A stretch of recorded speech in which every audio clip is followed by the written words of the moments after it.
Clementine. However, it is a little bit uniquely different. Clementine is entirely a townhouse project. What is being proposed with East Street Village that really makes it different in nature is that it's providing a blend of housing types, all under single, all single ownership units. So it's a blend of single-family detached units, as well as townhouses, and then having varying degrees of floor plans within each. The architecture is highly articulated along the borders as it meets its neighbor to the north, as it meets its neighbor to the south, allowing a little bit of a breakdown of the architecture as opposed to townhouses bordering the edges and more or less forming a wall. An illustration of this would look like this, where a skyline is highly articulated with a lot of airspace between buildings and the rooftops providing kind of a jagged edge rather than just a straight wall of building all the way across. The perspective below that gives just a little bit of an illustration of how that property line would look. Talking about the comprehensive plan, that's how we discuss how projects sort of fit into the character of Louisville. So this project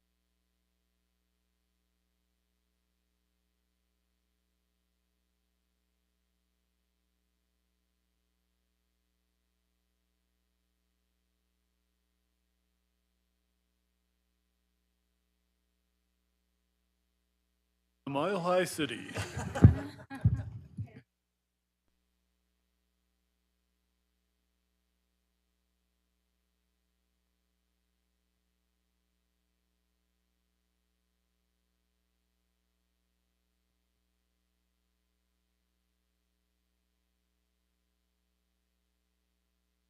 Recording in progress.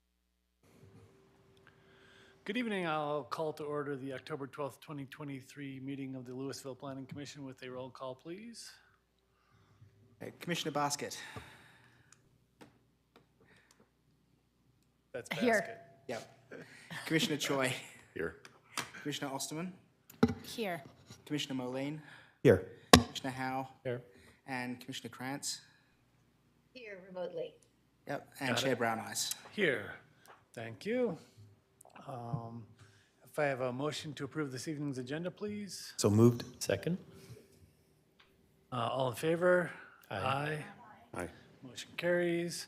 Looking at the August minutes, does anybody have any corrections they want to make with the group?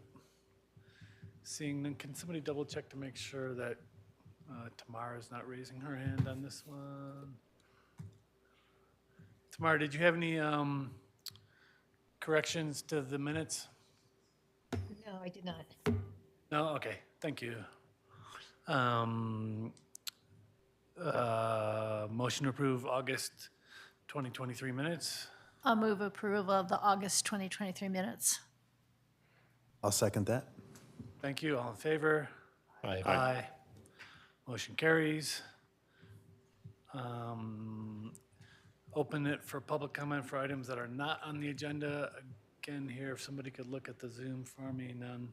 Seeing none, we'll move in.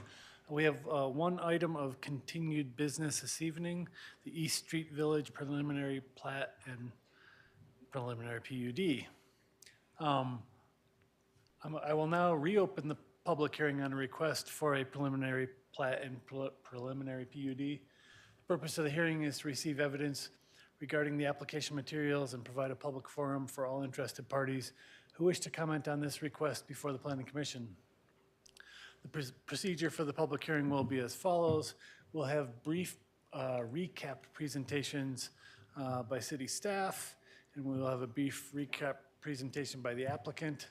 After these presentations, members of the public who have joined this meeting in person, by computer, or telephone may speak regarding the application. Anyone who would like to speak is asked to complete a speaker card, use the raise hand function if participating by computer, or *9 if calling in by telephone. Please limit your comments to 3 minutes per person. pooling of comments is not permitted.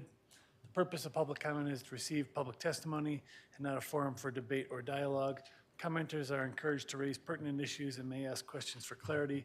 However, these questions will not be directly answered during the public comment period. The applicant and staff will then be allowed to make a closing statement. I will then close the public hearing and no further testimony or other evidence will be received unless the commission decides to reopen the hearing.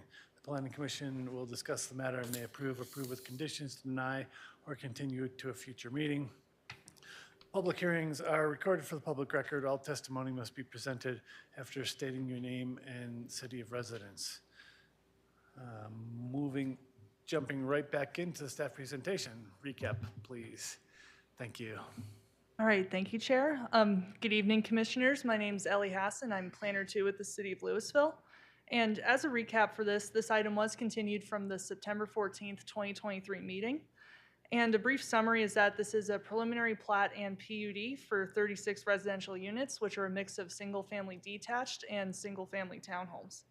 And the property itself is along East Street, south of the Pine Street Plaza property.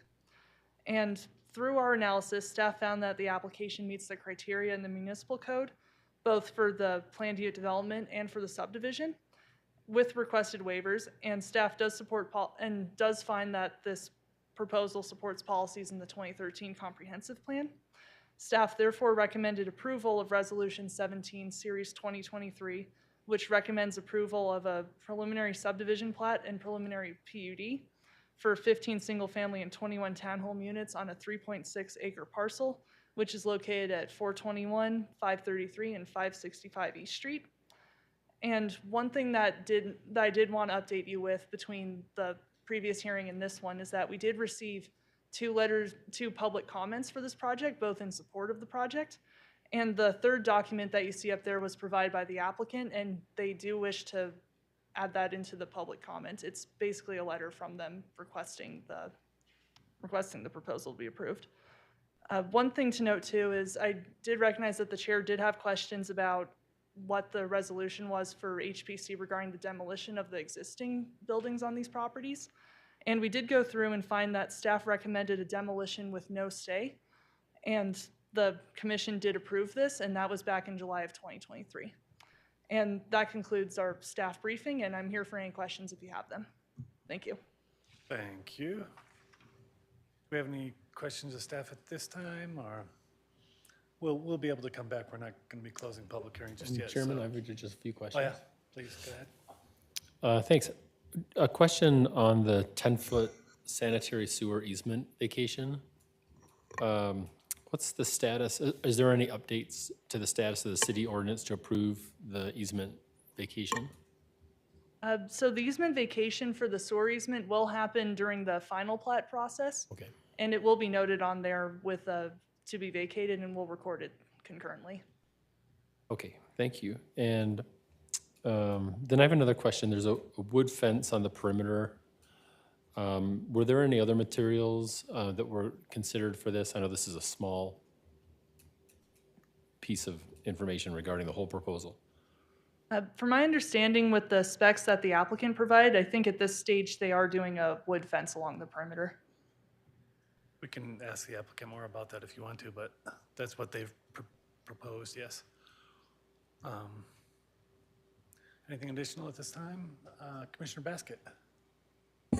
I don't know if you know this detail, but in the application, there's a reference to a multi-use path, I believe between the businesses and the edge of the property line for this proposed development. Is that in the city's adopted plan somewhere, or what? Do you know any more about that?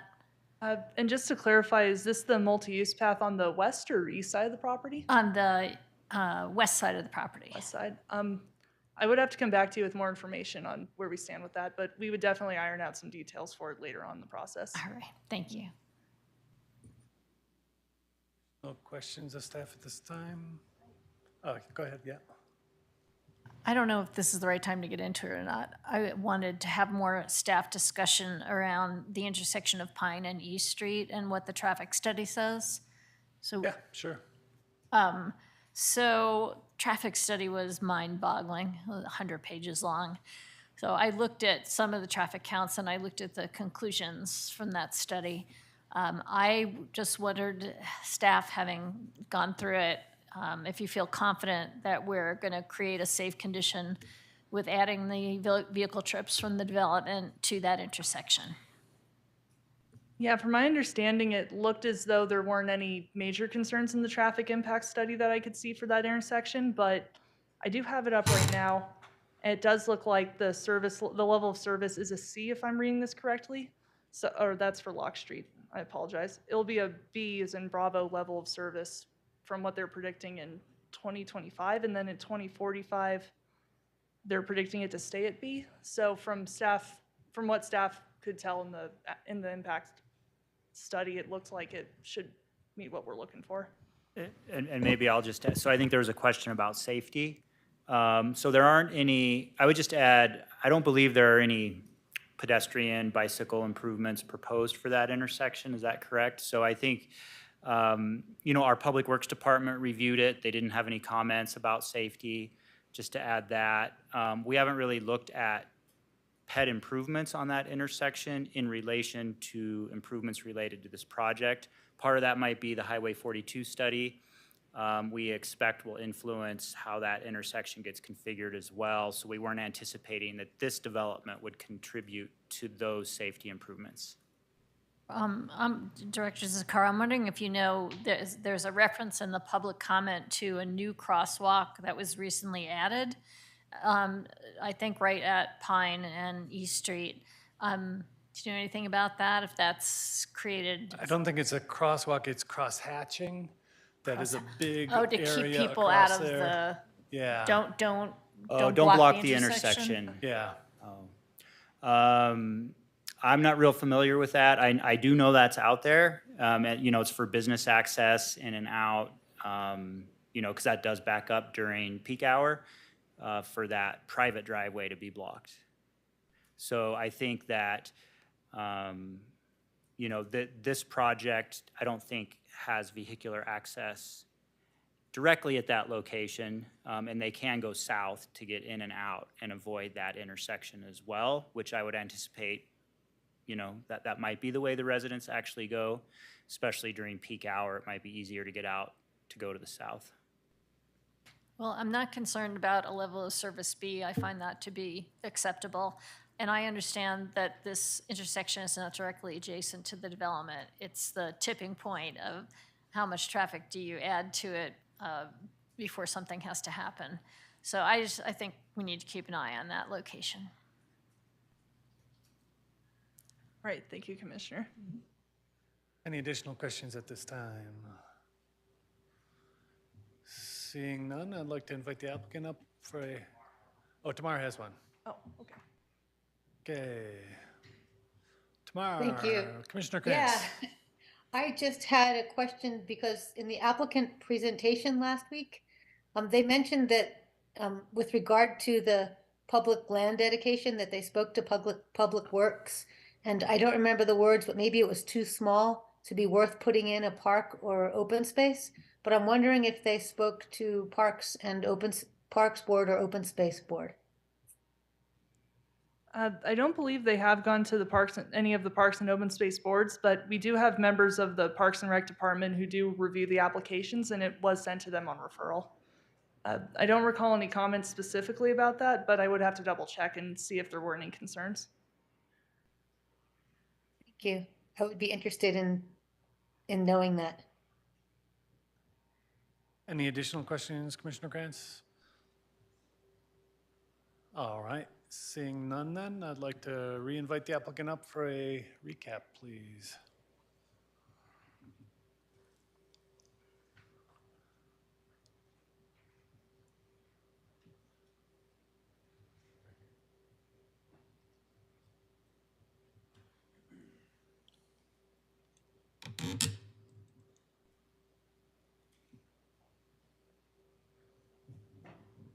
Hey, good evening. I'm Andy Johnson. I'm with DAJ Design here in Louisville. I'm both a resident and business owner here in Louisville. I'm going to be accompanied by Paul Norquist, as well as Bobby Steer as part of the team. I'll go ahead and introduce them now. They're both from the Denver area, Bobby, Broomfield, and they will identify themselves when they do come to the up to speak. So, thank you again for having us here. Sorry that we had an abbreviated version of this at the beginning. I think it did offer us some ability to think about this over the last month, and also have the opportunity to read the final report of the housing study, which I think is valuable. Hopefully everybody's had a chance to read it. It's really good. With that, we'll get started. So we talked about the location of the project within Louisville. Obviously, its relationship to downtown, its proximity to Highway 42 and 95th, and then also how it's bordered by the railroad on the west side. Within the context of a zoning diagram in Louisville, it is adjacent to the CC zoning district, which is primarily what we know as our downtown area, and then surrounded also by the RM zoning district. This project is in the RM zoning district, as I mentioned the last time. The RM zoning district is a fairly predominant zoning district within Old Town, as we had talked about last time. The basis for our code was from 1962. It did lay the groundwork for our current RM and RL zoning districts. Major updates to our zoning code were in 1973, which did formalize the RM zoning district and has largely remained untouched since that time. The RM zoning district set bulk and size standards that nearly put half of Old Town, so existing Old Town Louisville, into a legal but non-conforming status.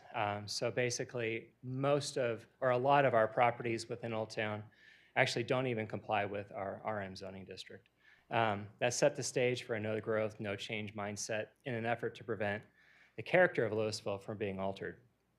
Of course, that was then. I think there's been some similarity in those feelings over the years. The RM zoning district allows for a 3,500 square foot per unit, or 3,500 square foot per dwelling unit metric, and East Street has now a max allowance of 37 units. Based on our lot size, we proposed 36 units. Working with the RM zoning district code, a proposed site plan, as shown in the slide, yields pretty suboptimal kind of suburban design with large lots, allowing for larger, more expensive homes.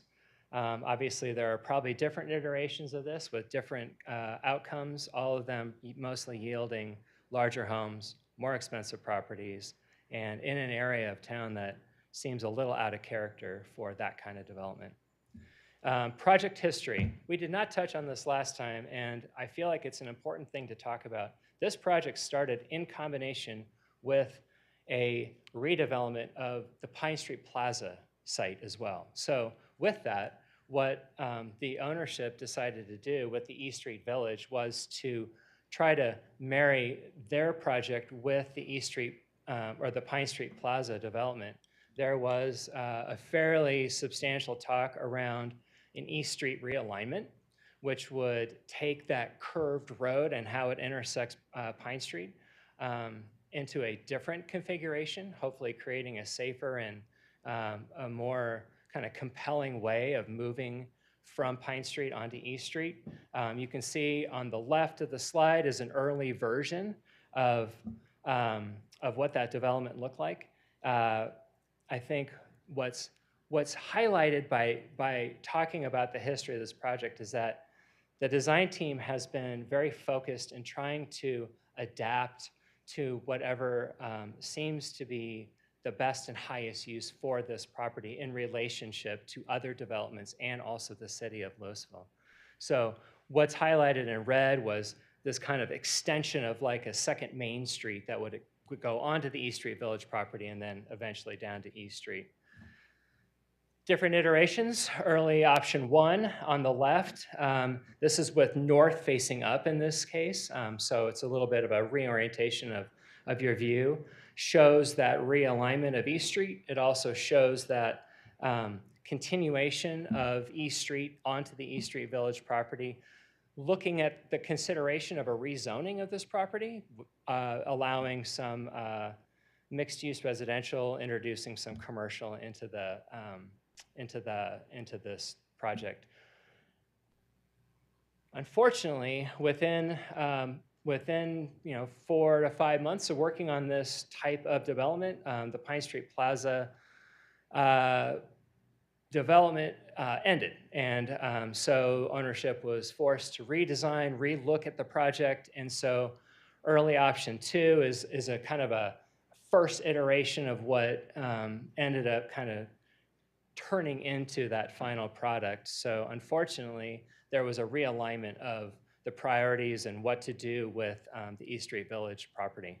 So option 2 is that first redevelopment opportunity, which turned into this project that you have been looking at. So this is a color-coded version, gives you a sense of buildings, green space, as well as the infrastructure that's going to be in place. So I think just to reiterate what is important in terms of the comprehensive plan, this project consists of smaller blocks, smaller parcels, and lots with street-facing orientation, all things specifically out of the 2013 comprehensive plan. Walkable distance to downtown, which is inherent by its location within Louisville, of course, and then will hopefully be enhanced by the Highway 42 improvements, which I believe will hopefully be forthcoming soon.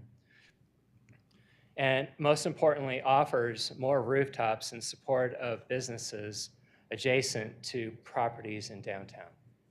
We have a struggling downtown. We have struggling areas, pockets within Louisville, McCaslin Corridor, South Boulder Road. All of these need a reinvigoration, and people are a great way to do that. So neighboring developments, we looked at compatibility, and this is sort of the benefit of having had a start on this and then able to think about some of the important things we want to talk about. The neighboring developments, particularly Sunnyside and Clementine, are particularly relevant to this property. East Street has many similarities to these. Sunnyside was approved in 1999. Clementine Commons, as some of you may remember, was approved in 2018. Sunnyside is 1.23 acres and added 17 affordable units in the form of 4 duplexes, 1 triplex, and 1 sixplex. Clementine is 3.6 acres, very similar to the East Street Village size, and added 42 market rate townhouse units. It's all townhouses. East Street is 3.6, and we are adding 36 units. So looking at the location of East Street Village and then in relationship to its neighboring communities, I have a side-by-side comparison of 2 scaled site plans of each development. And I think this is particularly relevant to the discussion of compatibility and also size comparison of the projects, which Clementine and Sunnyside obviously were approved. Clementine seemed to be approved enthusiastically. The comparison of buildings, definitely notice that the sizes of the townhouses are similar. The ones of East Street Village are quite a bit narrower than what Clementine offers. The individual single-family homes have a lot of similarity to the north units along Clementine. Both quality products. I think Clementine was a great development. So by showing it, I'm really complimenting it as well as showing the comparisons. One of the things that Clementine was able to do that East Street Village and Sunnyside were both not able to do is that they were able to leverage their stormwater detention off-site on a city-owned parcel that ended up becoming kind of like a city park. And if you look at the size of Clementine's detention pond, it's sizable. It's shallow in certain parts as you go north, but it's a fairly big part of what would have taken up a lot of green space on that property. So they had a very unique and fortuitous opportunity. When you look at East Street by comparison, so East Street's detention ponds, when they are placed on the Clementine site, they are nearly the size of that open common area, pointing out that it is more difficult for the East Street Village property to accommodate that kind of commonplace. I know that we started kind of an open space discussion that we didn't get to finish. It was mostly in questions to staff, but wanted to just point out that relationship. Also, what you see are the property boundaries of East Street Village overlaid over Clementine, as well as the Sunnyside development overlaid on Clementine to give you a relationship of all of these sites and the different opportunities that each one offers. There was a lot of suggestion early on with the East Street Village to have similarities to Clementine, and so I think showing this diagrammatically is an important step. In comparison to Sunnyside, also to scale, one of the things to note is that they do have a little bit of open green space. It is a fairly simple kind of drive aisle and parking. Their green space is their detention pond. So if you look at the aerial photo, you'll see the inlets located within that area. Okay, so one thing that I felt was done effectively well before our meeting the last month were neighborhood meetings. I touched on it last time, but I did want to get into just a little more detail very briefly. We did do a series of neighborhood meetings and then also had subsequent individual meetings in person, through email, on the phone, and we were available pretty much the whole time to those that had questions, concerns. Individual meetings and the group meetings included the Pine Street Plaza ownership, American Legion, E-Bike of Colorado, and Mr. Crancy, as well as the residential neighbors across the tracks and just due to the south. Primarily across the tracks, that is full of rental properties. And so we did specifically talk to the one landowner that was pretty directly adjacent to the property. And you received a letter today of his wanting to hopefully have you move forward with an approval. The concerns that were brought up were primarily revolving around the north property line as it impacts the businesses that are adjacent, particularly with outdoor patios and its proximity to housing. You also received a letter from the Pine Street Plaza owner stating that there is existing housing there. His concerns are somewhat quelled around that issue. And then neighborhood residential concerns were primarily around landscaping, since that is fairly dense with volunteer trees along their tracks. They were interested in what that landscaping would look like, and so we shared that information. Generally, all the neighbors are supportive of this development, as demonstrated with the letters. Housing needs. So great timing on the final report. As I said, very well done. A couple highlights at the end that I thought really stood out to me. The housing needs assessment indicated that 2,483 new homes were needed in the next 25 years. That equates to basically 96 units per year from here moving forward. That is a lot of units when we are going one by one in Old Town and various redevelopment sites with very limited ability to find greenfield or even brownfield sites to add quite a bit of housing. 47% of those homes are to be 120 to 140% plus AMI, which equates 1,151 homes. 37% of those homes are to be 80% AMI or below that AMI, which equates to 928 homes. And I think all of those statistics are very interesting.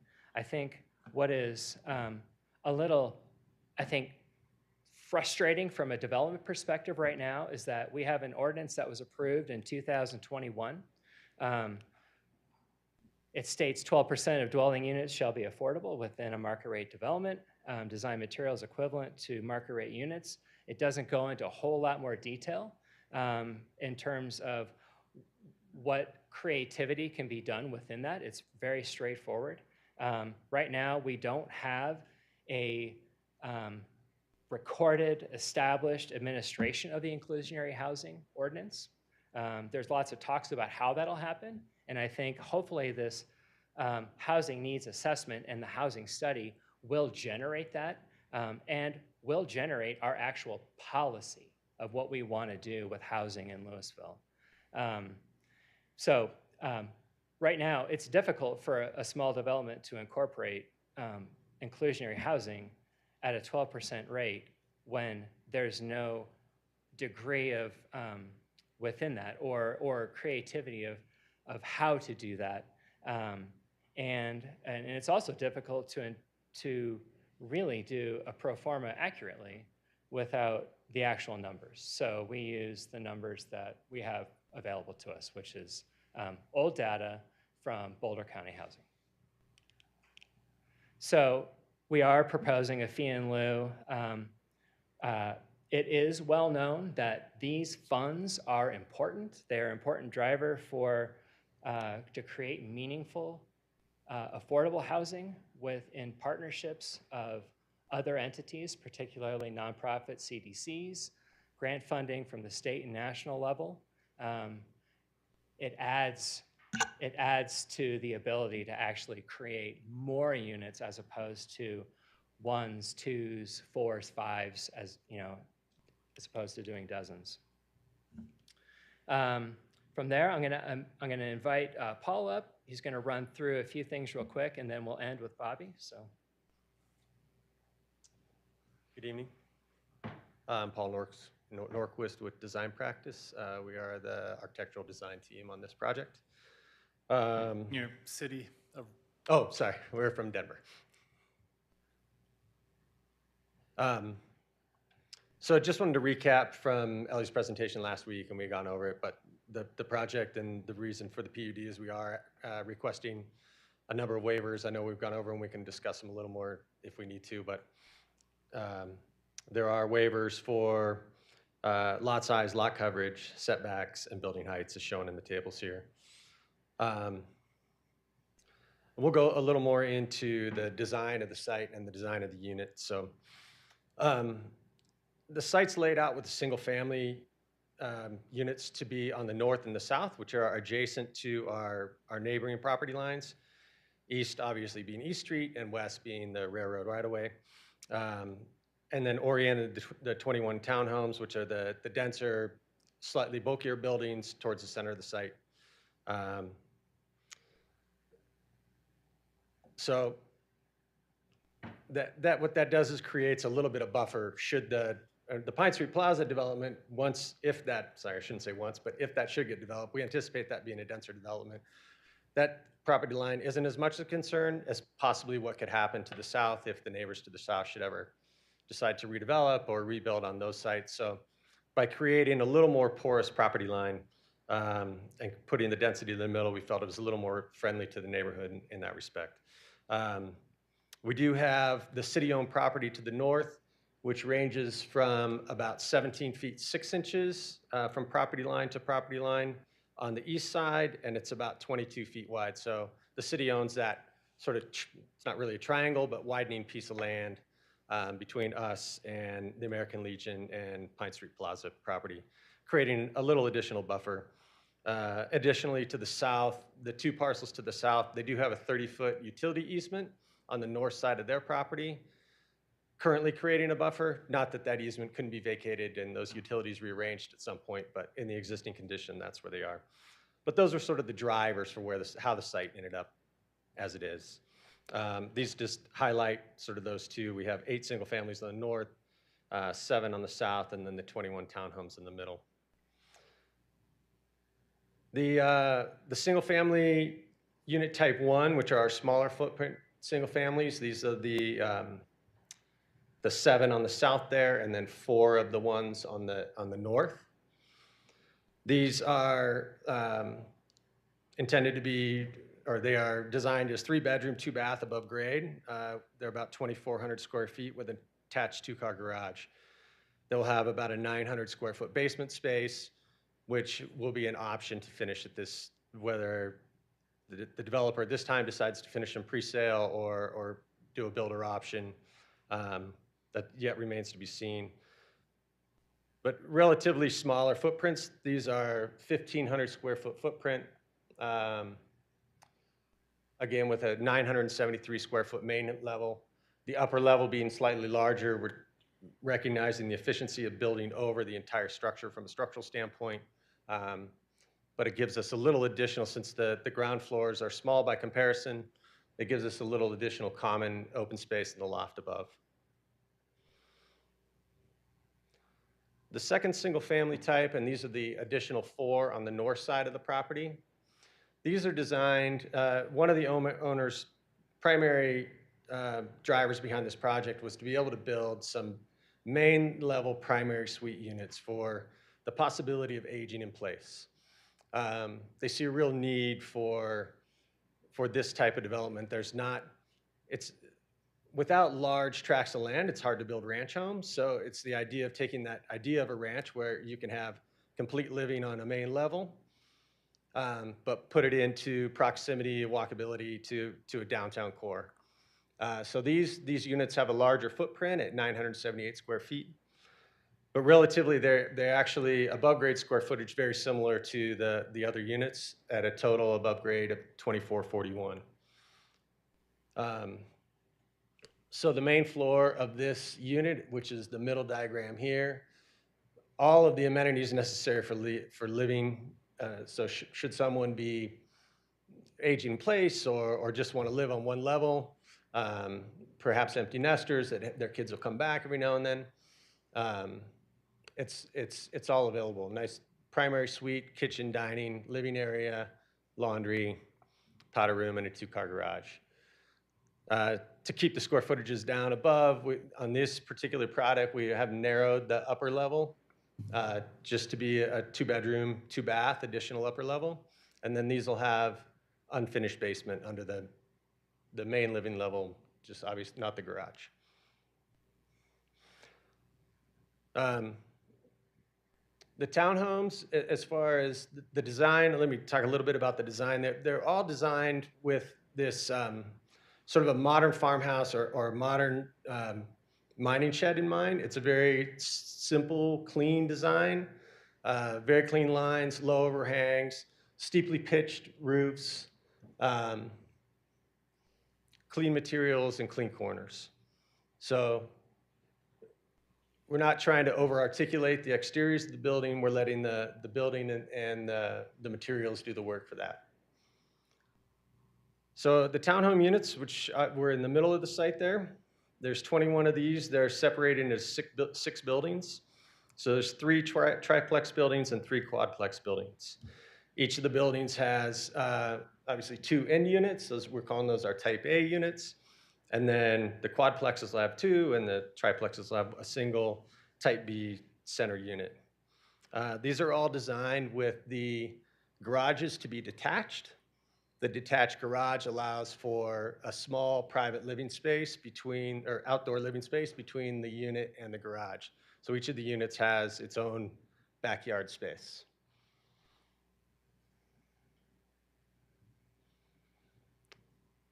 So these units are fairly typical, very similar to, if you've looked at any other townhome design that's kind of gone on in the last number of years, including if you go back to sort of the brownstone looks or the brownstones of Boston and New York.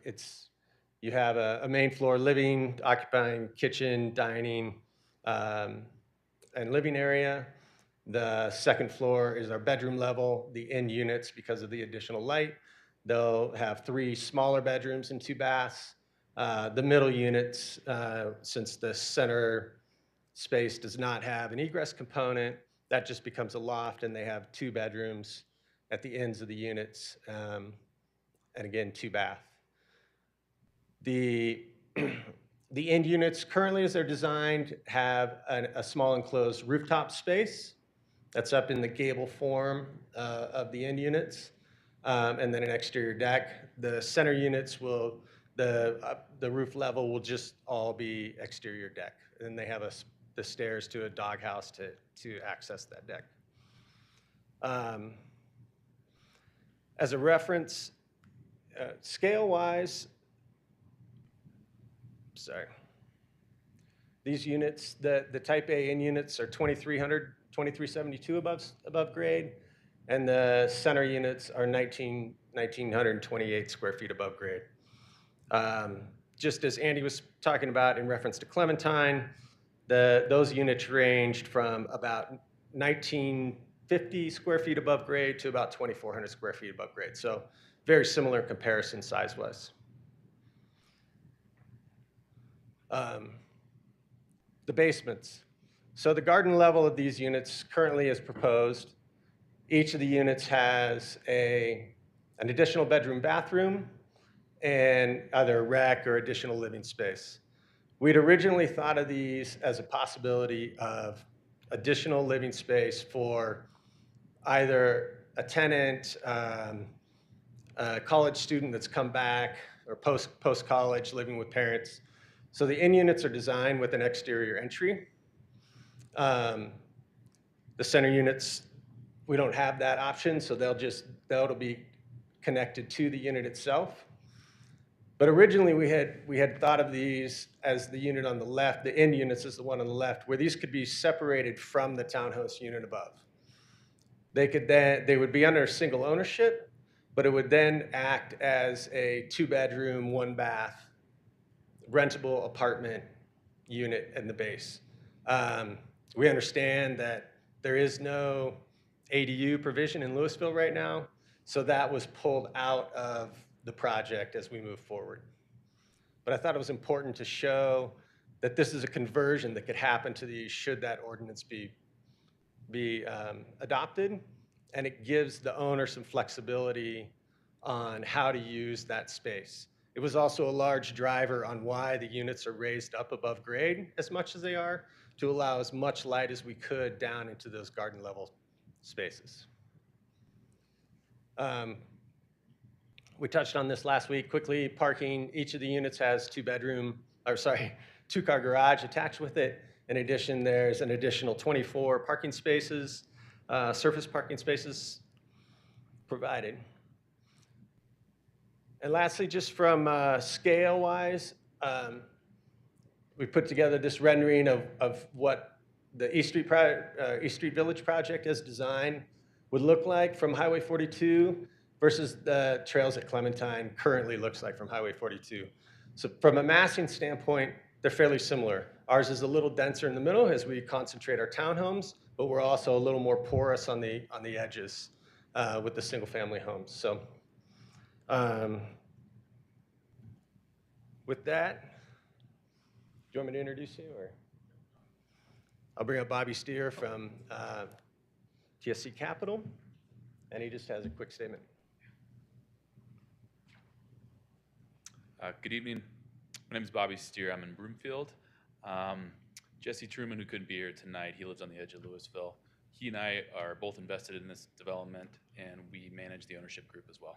I just wanted to highlight a quick bullet point from the letter that was sent out today. So the townhome units have been designed to give the residents private backyards and will have finished basements that could serve as tremendous option for cost-effective housing in the future. If Louisville passes an ADU resolution, currently on the council's work plan, there are 12 townhomes with exterior entrances leading to garden level living spaces that would be easily converted into low-cost rental units. Not only would that create 12 potential low-cost rental units, it would also allow 12 Louisville residents to earn income that makes their home more affordable by offsetting their mortgage.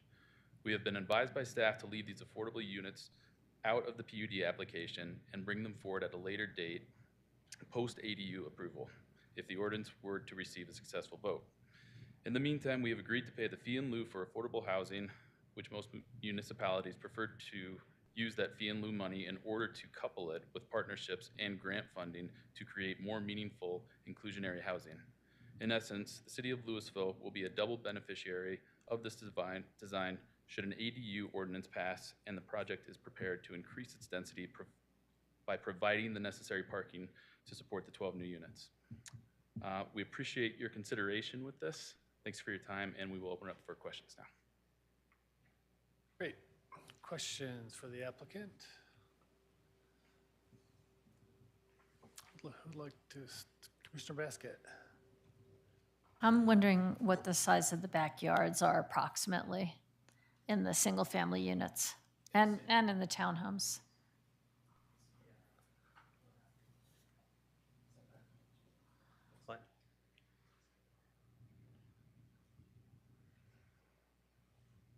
I don't know if that's setback exhibits in this.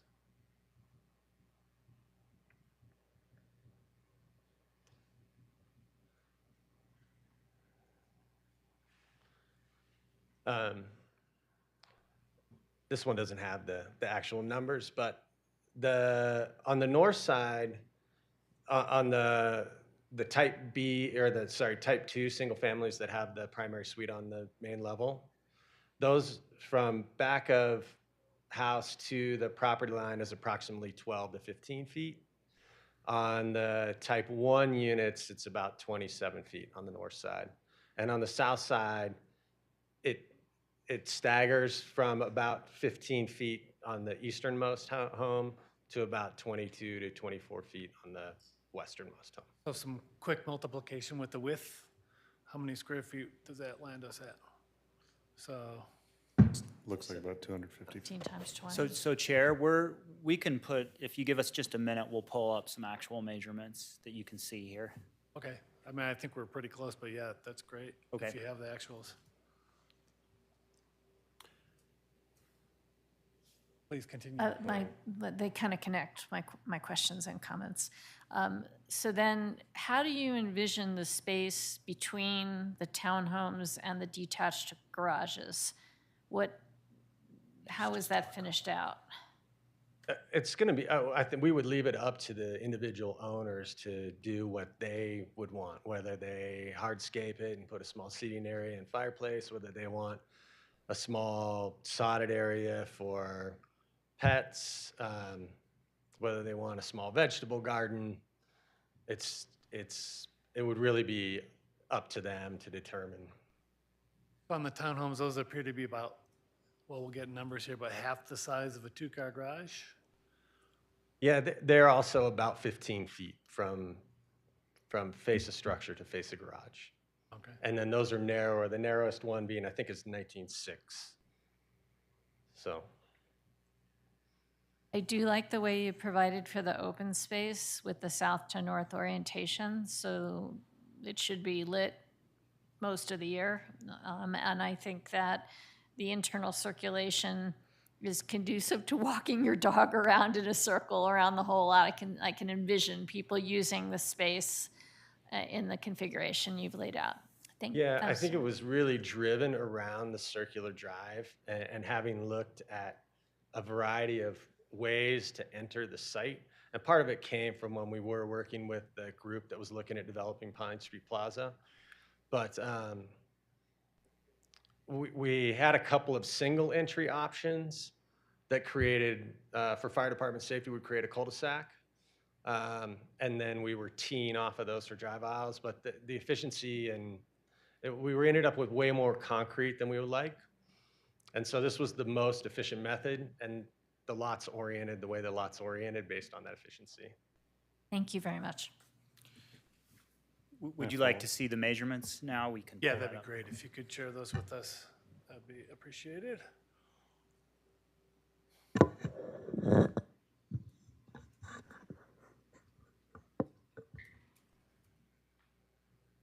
Yeah, let me zoom in a little bit here, but this is just an approximation. But for the lots on the north, it looks like the type 1 units have about a give or take 1,100 square foot yard. The type 2 units have about 580-ish square feet.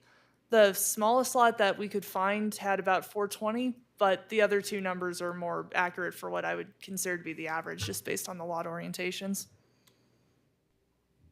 Do you have anything on the townhomes? Or can we look at those? Yeah, let me double check on those measurements. I'll just take a sec.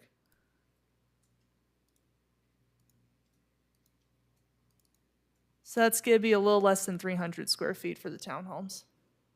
Thank you. Yeah, around there. Great. Thanks. Commissioner Choi? You all did a fair amount of outreach. You engaged different groups, adjacent residents and property owners. Can you talk about the process that you went through and any development discussions that you had with the fire department specifically? Okay,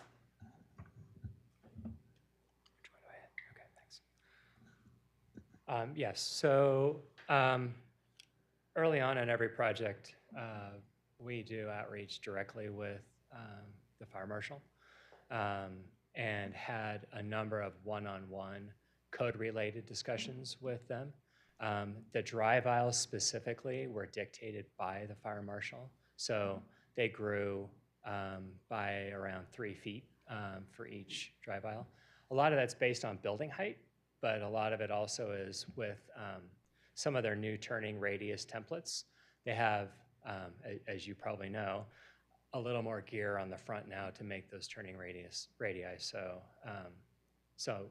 Marshall Mestis and Paul and I worked through a lot of that, and also were provided new turning templates for the civil engineer to do fire access plans. Okay. Yeah. And And then, of course, they are a referral source for Right. the PUD. Did the conversation that you had and dialogues extend beyond the drive aisles to the overall site layout for the individual units and townhomes? In what way?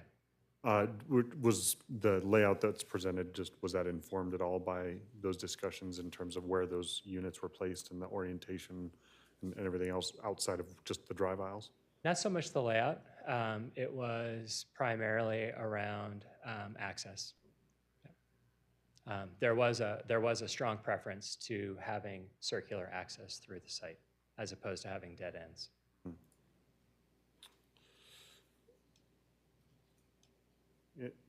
Am I reading it correctly also that you are identifying just currently the 2 hydrants within the development? Or 3, I'm sorry. One on the northeast corner, one on the northwest corner, and then one kind of on the south drive aisle? Correct. Those are reviewed and advised by the fire department. Thank you.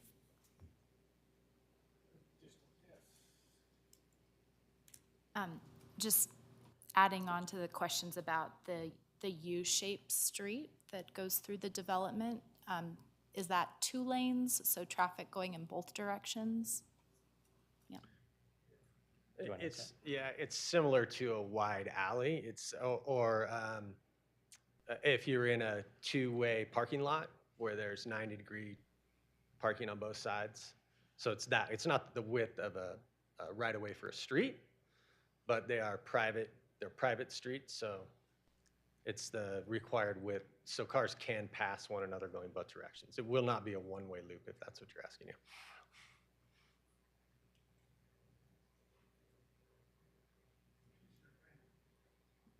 Commissioner Krantz?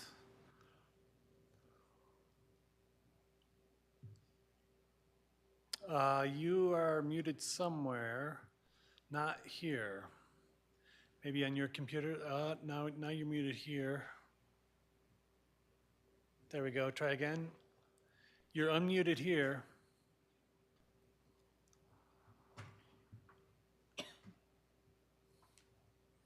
Anybody on the Zoom? Do we have a? She's open mic there. Keep trying. We think your computer is muted. In the meantime, did we have additional questions for the applicant? Yeah, Commissioner Moline. Thanks. I'm curious if you could just let me know who you're going to market. You know, what's your demographic for sort of marketing? You spoke a little bit about kind of elderly, or I don't know if elderly would be the right word, but yeah, transitioning. But I wondered if you would care to comment on that. At the microphone, please. Thanks. No, as far as the marketing would go, I mean, obviously it would be local people, but we would just put it in the local MLS as well. Okay. All right, thanks. Additional questions, Commissioner Howe? Yeah, just a couple questions. So you, just to clarify, you don't plan to do any, you're going to do the fee in lieu for the affordable housing, no affordable housing planned? Yeah, when we spoke and went through the inclusionary housing ordinance with staff, what was the hangup was the like kind, and the numbers for sale product and like kind just don't work. So Yeah, I can I think understand that was that. really the driver. Let me ask another question. And I want to give you an opportunity to help me understand the importance of these waivers. There are some significant waivers you guys are asking for. A 52% reduction in your block length. Your lot depth goes from 2.5 to 1 to 5.2 to 1. Lot frontage, 62% reduction. There's a lot of PUD waivers, and we're talking about some pretty significant cuts in feet. We go from 7,000 square feet of a lot area to 1,805. Lot coverage goes from 35 to 73.5. Well, anyway, so just to say there are some significant waivers. Help me understand how important this is, these waivers. I mean, I think it is important for you to have these in order to make the density that you need. If you went less dense, how many of these waivers do you think we could mitigate? Less dense looks like a totally different project. So our RM zoning district, as I mentioned earlier, is not set up for really anything that exists in Old Town right now. We have similarities out there, but we have most of Old Town as legal nonconforming right now. And I think that's significant. I think it's significant that we haven't had a zoning update to the RM zoning district in a meaningful way since 1973. We have a zoning district that is not compatible with today's market or the way we want to develop. And it certainly isn't the way we want to be developing even in our Old Town. And I know our Old Town overlay zoning district discussion will probably address that. Not to turn an application into a policy discussion, but I think that when you look at a property like this, like Clementine Commons and like Sunnyside, both of which were approved, Clementine with almost identical waivers. Let's be clear though, there are waivers and plat modifications, and they're different mechanisms, however, they look the same. In order to allow for a marketable product for this area of Louisville, as opposed to more larger single-family homes, which are probably not appropriate for this area, these modifications are required. As Director Zucchero had mentioned last month in our discussion, within our municipal code, we have waivers knowing that our process of doing projects like this require them. There are a lot. Clementine had a lot, and they look very similar, almost identical in many cases.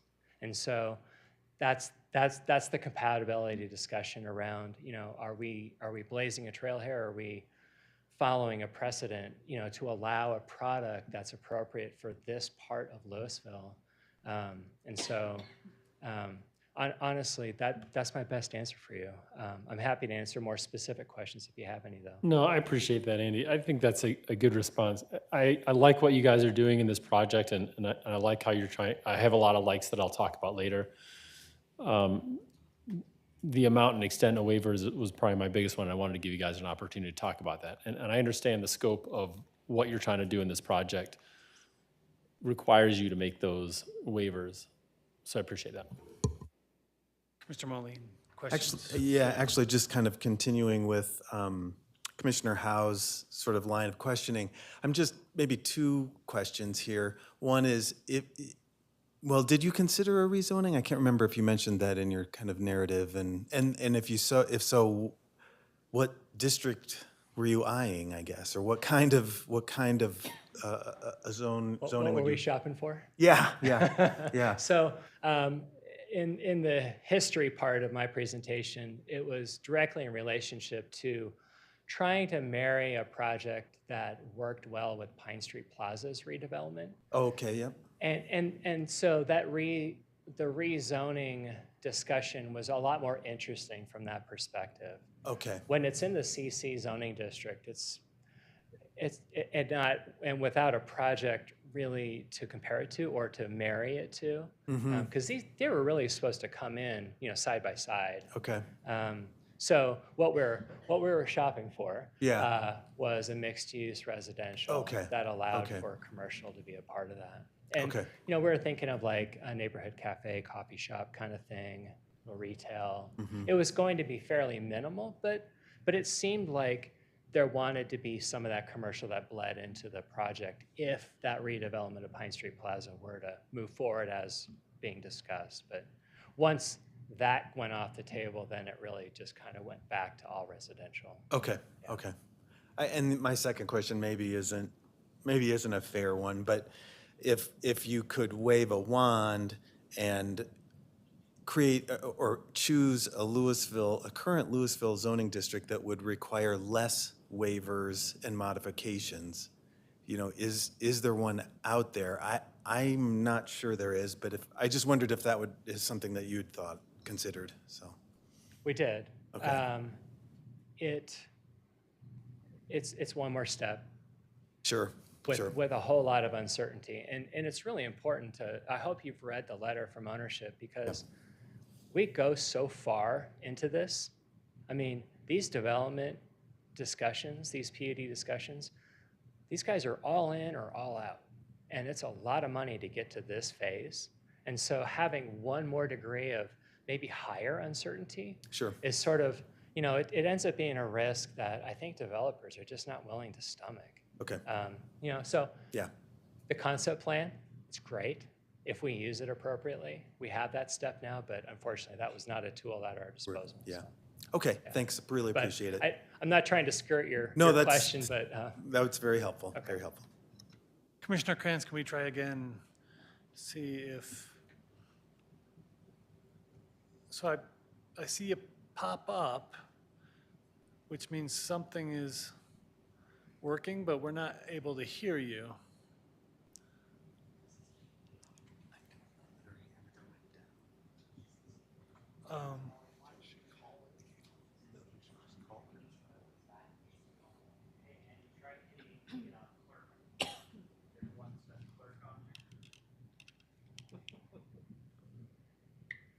My question is. There we go, okay. Okay. Yeah, my questions are changing as we're going along. I also would like to follow up on Commissioner Howe's question. It does seem like there are significant waivers and modifications requested from our code. And I understand that the purpose is to kind of create a more innovative product. So I'm wondering if there was any consideration to using this increased density to allow for more open space or perhaps even a overpass or underpass to give more connectivity to our downtown? Or is it simply that the density is required to make this financially feasible?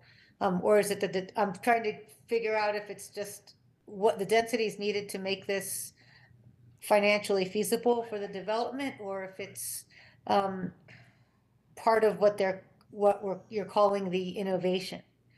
Because it seems to me I would love to see more density if it were to allow a common open space or to allow future access point for pedestrians to go over or under the railroad tracks for that whole entire community. So I guess that's two questions. okay, let me maybe ask for a clarification or maybe offer you my clarification on this. So I think we're talking about density in different ways here. So when we talk about density in relationship to a land use application, we're talking about units on the site, the count of units per square foot, okay? So that's different. Like we have an allowable within the RM zoning district for this property of 37. We're proposing 36, okay?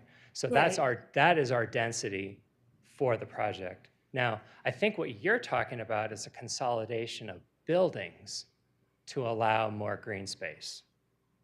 Is that Yes. a better clarification? That's great. Okay. Thank you. Okay, great. So there are a lot of factors at play here. We touched on a few, and granted, they're a little interspersed throughout the questions in the presentation. We were earlier talking about the fire department's input on the project. And so our drive aisles are defined by turning radius that are required by the vehicles. Also, we have to create discrete easements for each private and public utility. All of this increases our space. And when we do a loop through a property to provide the access for fire department and also just kind of, proper mobility throughout a site, it takes up space. And so what that does is it kind of forces us to spread out a little bit.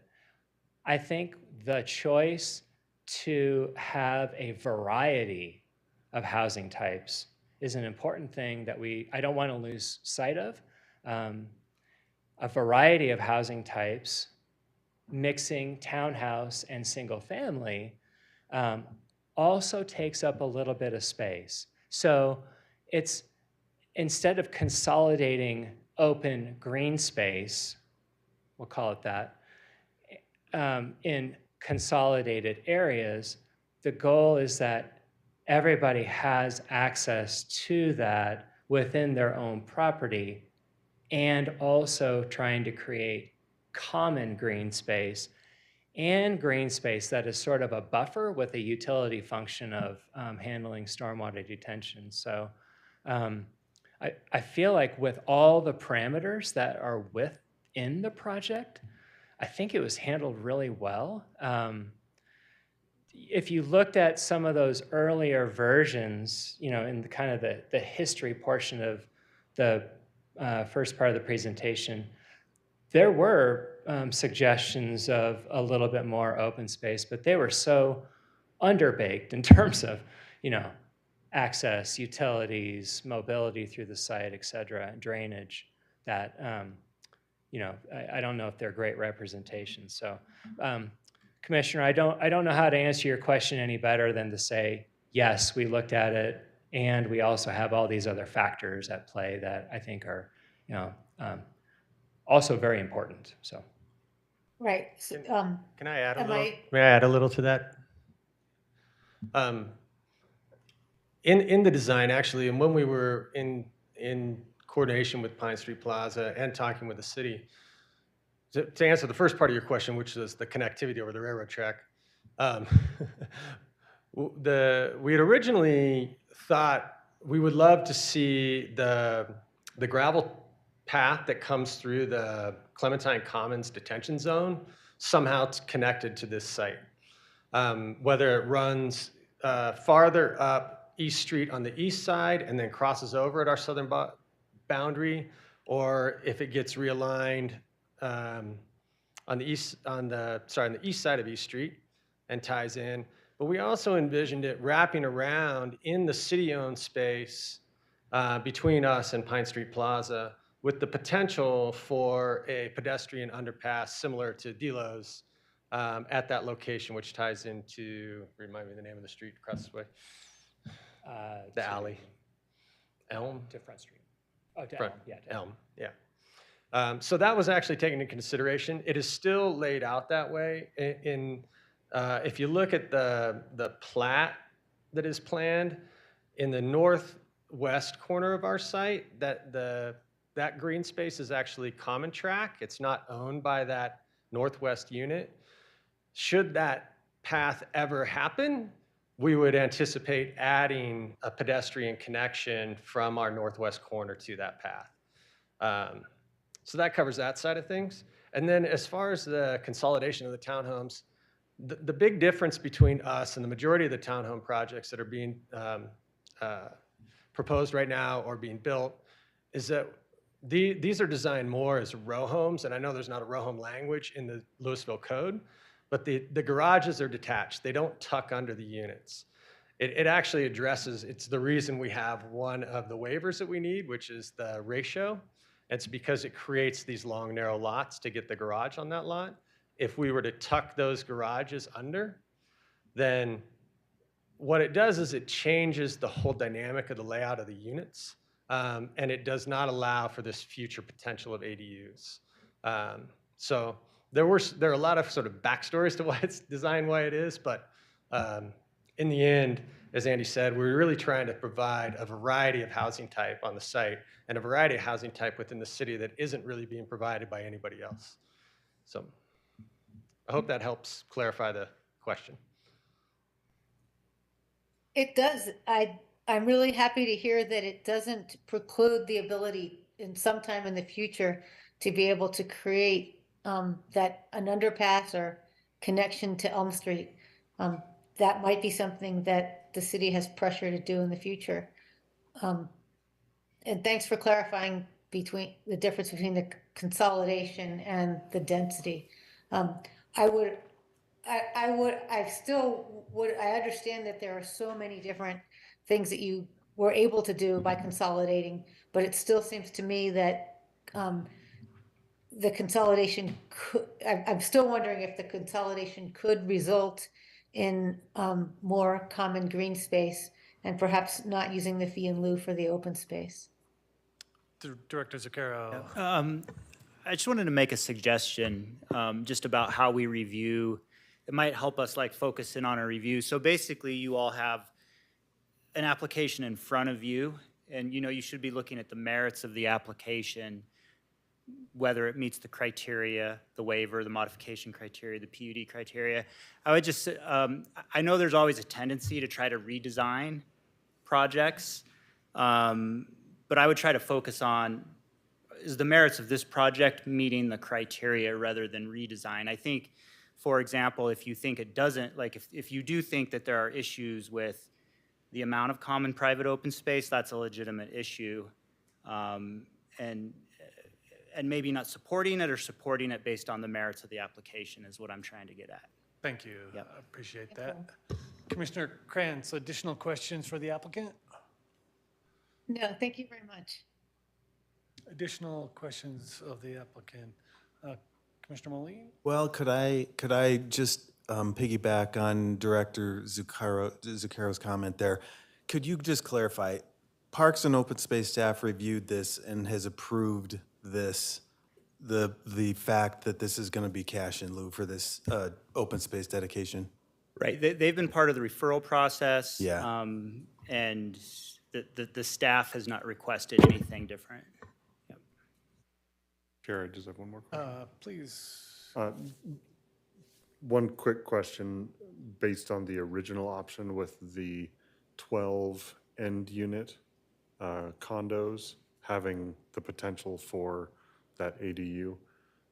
You have 23 parking spots plus one ADA parking spot around the perimeter.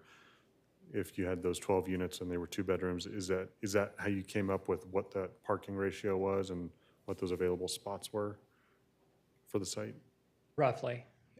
Those units, I believe, would only require 1 space given their type, but we felt like visitor parking was also important for the neighborhood. Okay, thank you. Did all of the units that were proposed for aging in place all have about 5 stairs to get in them? If I saw that rendering properly? Yeah, I knew that was going to come up. So, and our civil engineer wanted us to address this specifically. Do you mind? So Leslie Yui from Sanitas Group was our civil engineer. We had discussions about that 0 entry, and that was the criteria originally. We have, so this is an incredibly flat site. If you've ever driven by it and noticed it, or even looked at the original plat with the topo, it is a very flat site. Drainage is obviously very important, and we worked very hard to follow natural drainage patterns, but what happened was that the drainage off of the sites to basically follow the path, down the road and into the detention ponds did not allow for a zero entry. We would basically end up flooding all of those units. So there are discussions that can be had around accessible entries through ramps. Residential allows for a little bit better latitude with that than commercial, but that is an issue that we were really trying hard to address. And it's not necessarily over, but our drainage is highly dictating like where those elevations of the homes are set at right now. Thank you. And did the team do any evaluation of access to solar for potential PV? I know that's, yeah. So if you notice, the townhouses in particular are oriented in an east-west direction, and they have very long platforms for PV to be oriented. The homes are a little bit more dynamic in terms of where that PV would get located. We do have south-facing roofs for most of those units. Some of those units will only have kind of that east or west orientation, probably east, given our evening thunderstorms. And so I think with our layout, we really just did the best we could with how that got laid out. Thank you. Welcome. Any additional questions? Commissioner Krantz? Yeah, just one more quick one. Was there any discussion with the residents of the 10 existing homes to see if they would or any interest from them in becoming residents of this new development? So we had actually engagement from a few of those tenants. They came to the historical demo review.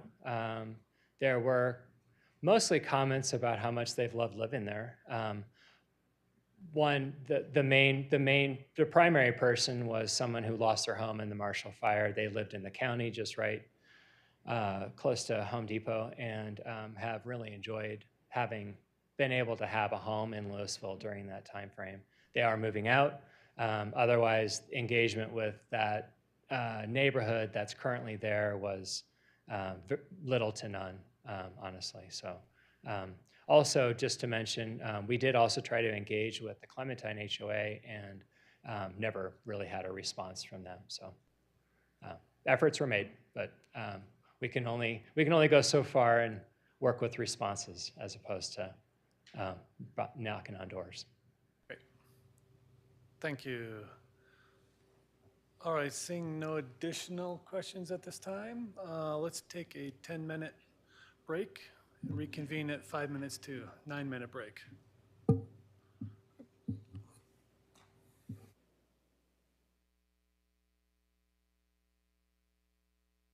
Recording stopped.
Recording in progress. Great, welcome back. We'll now open it up to public comment. I do see we have 4 people in the Zoom now. If you all would like to use the raise hand button, if you care to comment on this issue. As we move into that, I would like to enter today's addendum. Addendum 1, there was a slight change in nomenclature, addendum 1. Yeah, all right. If we can enter that into the record, the motion, please. I would move that addendum 1 be into the record for this item. Thank you. Second? Great. Commissioner Osterman gets it. We'll give you. There's that slight difference in distance. All in favor? Aye. Opposed? Hearing none. Carries. And I believe I see 1 hand raised for our Zoom. If we can welcome Mr. Cooperman. And we will unmute you first here. There we go. We have you unmuted here. Hi, this is Josh Cooperman. I live in Louisville. Just like to make a few brief remarks. First of all, I think this is a great spot for residential redevelopment, particularly being near to downtown, walkable to downtown and bikeable to downtown. Secondly, I was going to comment about the zoning and the density of the development, but I really appreciated the presentation about some of the history there and the discussion among the commissioners. So I think I'll just leave it at the fact that it seems like, our zoning is probably the issue with this property, and it seems like the developer has done the best they can given that zoning. I would next like to say it would be really nice to see affordable housing in this development, but again, I understand that given the zoning and its restrictions, it probably doesn't make sense, and the fee in lieu is probably a fine option in this case. Finally, I'd just like to pick up on a comment from Commissioner Howe about the fencing, as well as some of the material that is planned for, I think, for the siding. In part, it's wood siding, and the fencing is supposed to be wood. This development would be right across the street, across 42, from some open space. I don't know how great the wildfire risk is on that open space, but it's pretty close by. So it might be worthwhile suggesting that the developer reconsider using a cedar fence and using some cedar siding. I know it's not required currently by our codes, but it might be a good idea. That's all. Thanks very much. Thank you. Seeing no additional hands raised, do we have any final questions? Actually, do I have of staff? No. Do we have any additional questions for staff for the applicant at this time? If not, then we open it now for an applicant response and closing statement. If you have a closing statement.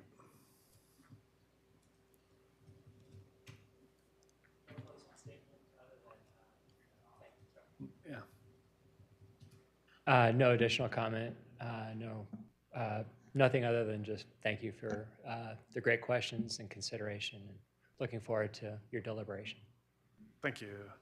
And a staff closing statement. No additional comments from staff. Thank you.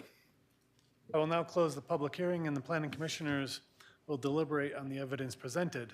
During deliberations, no further public comment or other testimony or evidence will be received. Who would like to begin? I can start, if you want me to. Okay, great. Commissioner Howe, thank you. First of all, thanks to everybody for the presentations. It really helped me sift through a lot of the items and concerns I had to start with. And we all love Louisville, and we all want it to stay as a small town, and we all go through growing pains. And it reminds me when I was in 5th grade and Mrs. Ham made me do square dancing, and it's awkward because you have to work with 3 other people to make these configurations, and promenade to the left, and you have to overcome some things that are uncomfortable to achieve what's necessary. And I think that this is one of those such proposals. So I went through pretty much line by line, not tonight, but before tonight, to follow up on Mr. Zaccaro's comment about which items this was in non-compliance with. And so I thought about 3 in particular, and the more I read these, the more I realize that they are compliant with a lot of these requirements. There are, as I mentioned before, lots of likes and dislikes, many more likes than dislikes, but I'll talk about those right now. The likes that I have on this project is that it is compliant with pretty much all of the comprehensive plan principles and the municipal codes. And I think that you guys worked really hard to make this proposal a success and meet that criteria. I think that I'm most excited about this because this parcel has such potential. It has the 3 L's, location, location, location. It is close to the railroad, it is close to downtown, and it's close to parks. And I like how you guys have integrated all of that into your proposal, as well as to look forward into the needs for housing down the road. I really like how you have laid out a lot of your floor plans to accommodate for potential older or people who want to live on the main floor. I think that is forward thinking, especially with the housing plan that we're going to hear in just a few minutes. I like the materials and the palettes that you guys have used. And just to build on some of the public comment, I think that the fencing, maybe we could use a less combustible material. That would be my only comment there. I like your variety of housing types, your architectural style. I really like that. And I like that you guys are compliant with the 2021 IEC sustainability.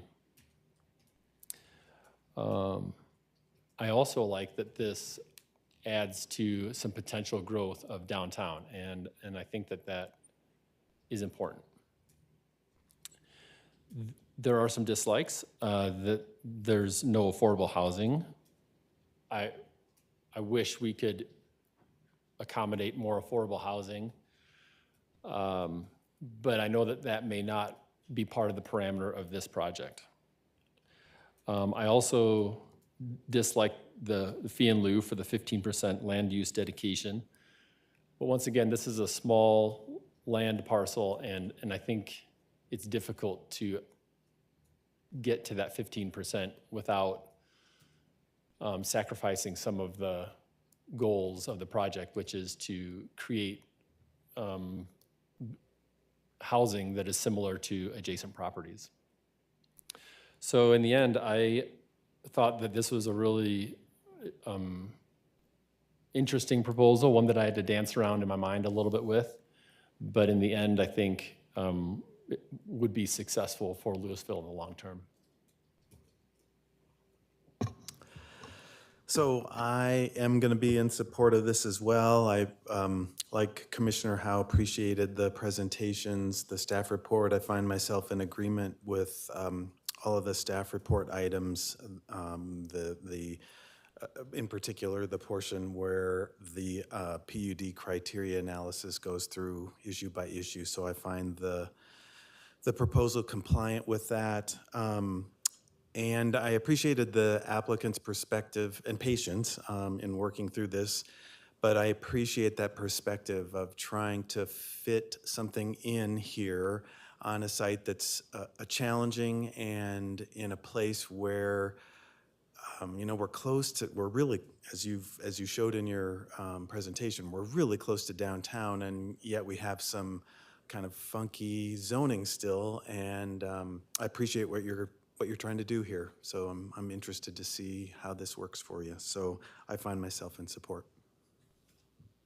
Oh, and the one last thing I was going to say, this is going to start to get us towards some of that housing need that we've seen in our assessment, and an approval here would start to chip away at those annual numbers that we are going to need to hit. So thanks. Anybody else want to volunteer comments? Yes? Sure. Go ahead. Let's see. Thank you for the presentations tonight. It clarified a lot of questions that I had coming in tonight, so it was really great to have the presentation. And I'm also in support of this application for a lot of the same reasons that the other commissioners have already mentioned. So just going through my notes to see if there's anything more that I can add, I really just want to echo some of the comments already, but in particular the fact that this development is adding more diversity, and diversity not just in the housing type, but then also diversity in the floor plans. I think that you are proposing some floor plans that are quite unique for our community and will have some really attractive features, so that's appreciated. And then just all of the thinking that went into the design. I think aesthetically, it's a very very aesthetically pleasing design, different than some of the developments in the area, and so gives more diversity. And then also the environmental and sustainability considerations that went into it. I think initially, some of the waivers that were proposed, similarly, I also questioned, but I think that with the evidence that's been presented and the rationale, I think that it's very clear to see why those waivers are needed.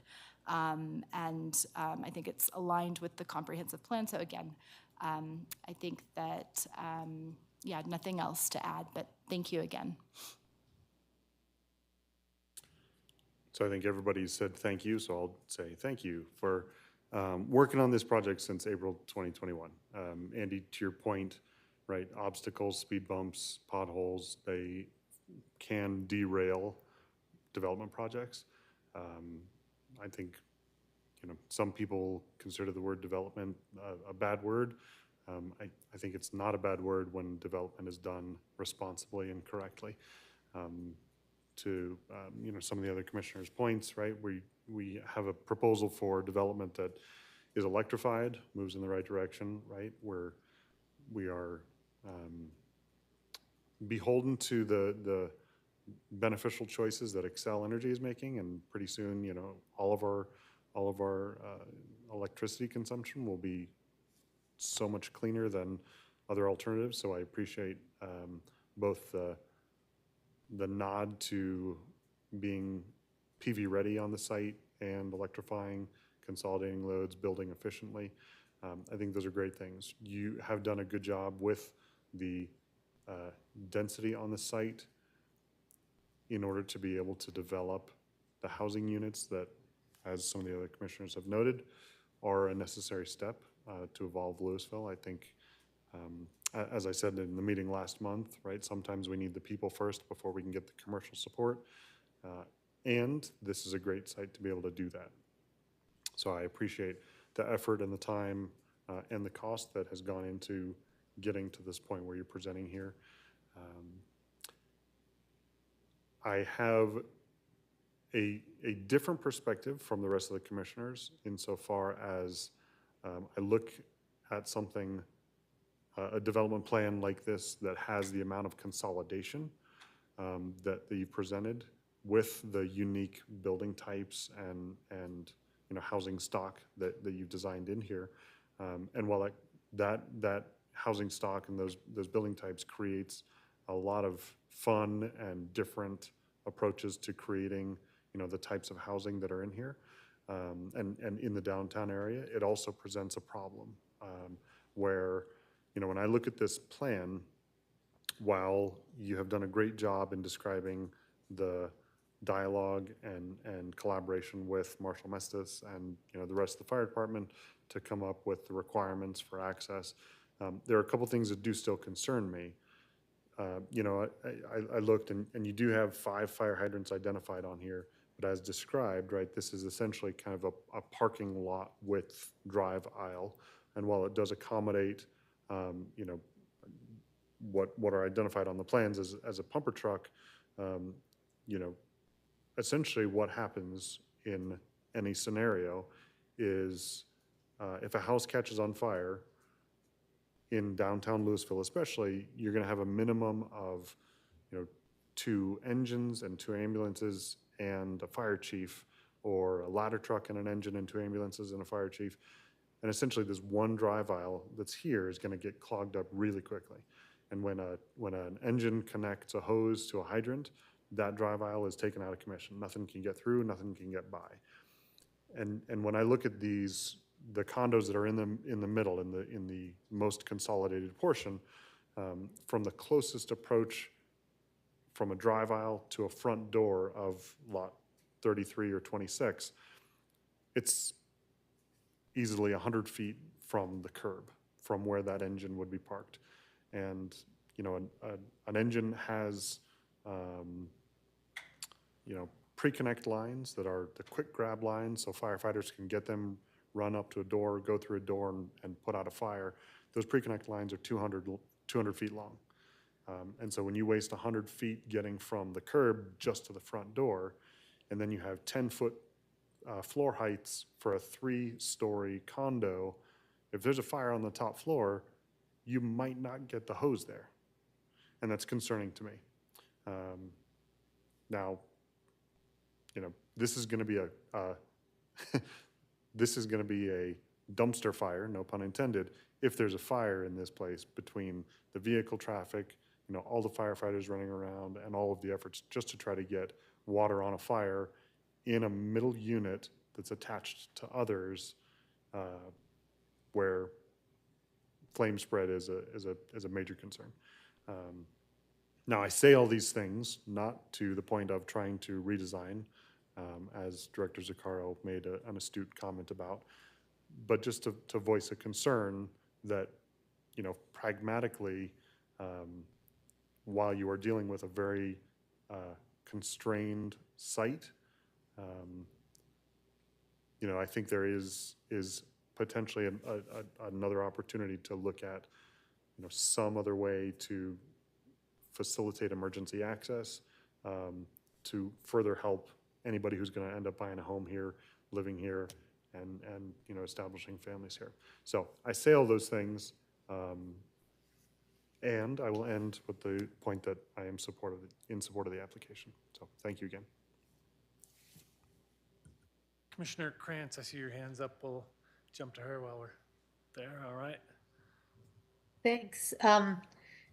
I guess just to clarify what Commissioner Choi just said, is you feel like this is adequate to pass on to City Council with those comments, or with a condition that they take a second look at the fire hydrant configuration?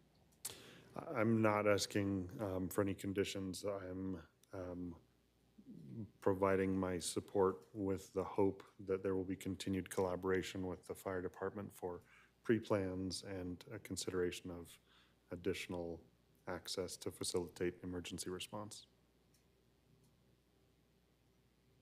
Okay, so I guess I'm probably I think there's a whole lot of things that are really fantastic about this, and they've been mentioned by the other commissioners, especially the fact that they're considering solar, the solar orientation of the roofs, the compliance with the dark sky wasn't mentioned, even though that didn't pass.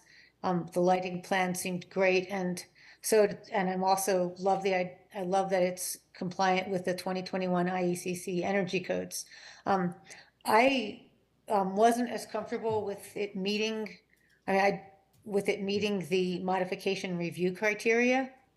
I felt that we were making too much of staff made too much of a stretch to conclude that the 3 modification requests meet the modification review criteria number 2, 3, and 4. And I was thinking how each modification request has to meet all 5 of the review criteria. And I disagreed with the staff analysis that any of them met number 2, 3, and 4. But I guess from my comment before, I think I was most concerned about the usable, functional, open space and buffer areas that are part of the modification criteria number 3. I found that the staff analysis for number 3 was a bit of reverse thinking, because the analysis says that the modifications are warranted by the narrow, tall designs of the proposed housing units. But if we read the criteria, the narrow designs would have to be warranted by the needs of the residents for usable, functional, open space and buffer areas. So I feel like we applied that in reverse. So I would have been inclined to say that this does not meet the modification criteria in order for the applicant to come back with something that addresses the needs of the residents for open space. So I guess I'll maintain that I don't believe it meets that modification criteria number 3. I'm probably in the minority here, but if that's something that anybody else is interested in picking up on, I don't think we've applied that criteria correctly. Otherwise, I think there's a lot of things that are really great. I would say that this is really close, but not quite meeting the needs for the green space and the open space. I've come around listening to what Commissioner Howe said about the affordable housing and how it would be really hard to put that into a small development like this. On the affordable housing issue, it seems to me a shame that we're losing probably 10 what are probably naturally occurring affordable houses in order to gain houses that are probably at market value, may be, from what I'm seeing with the same square footage at Clementine, not attainable to anybody who's not, they would be above the average of, I think, which was about 850,000 for a unit. So I'm not feeling that, I feel like the fee in lieu is the best we can do. So that's pretty much my comment. But thanks for considering it. Thank you. And can I ask staff to pull up one of the site plans that showed kind of the drive areas and the alleyways as we continue? Commissioner Baskett, if you want to share your thoughts at this time. I am in support of this proposal. I think that it is, as the comp plan calls for now, an urban neighborhood. So I'm pretty comfortable given the adjacencies of local open space. I think the connectivity is really important, and I understand that this development won't solve all the pedestrian connectivity, so I hope that we'll continue to look at that in the context of public investment. I appreciate the public comment, the letter from Mike Kransdorf saying that you've resolved his concerns about the adjacent commercial development and the compatibility with that.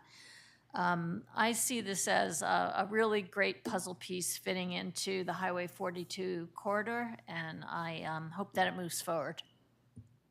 Thank you.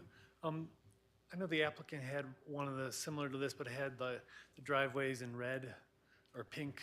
Maybe we could pull up that one. I think it either said one version had parking, one version had, I'm not sure what the total of it was.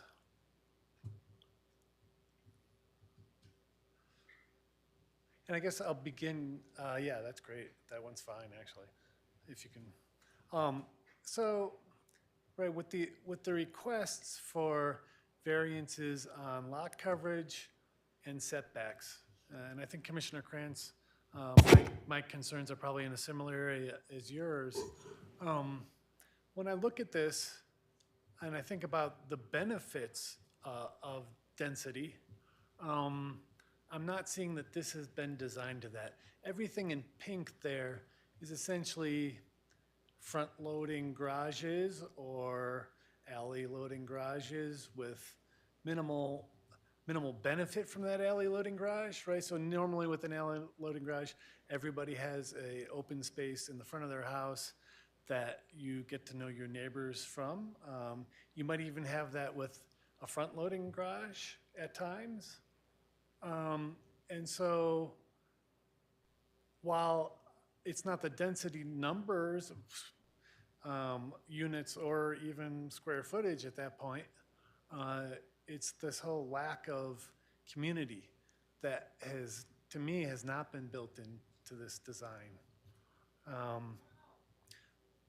I am actually intrigued by this thought of the ADUs underneath the units, and appreciate that that's really the only way to get those is by having that strange configuration with a few hundred square foot backyard, so that they can have light off of that back side of the building.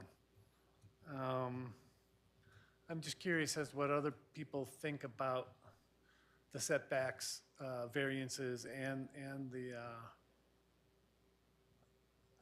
I guess some people might call some of these larger single-family units perhaps a McMansion of sorts, because they're so large and they're squeezed into such small pieces of property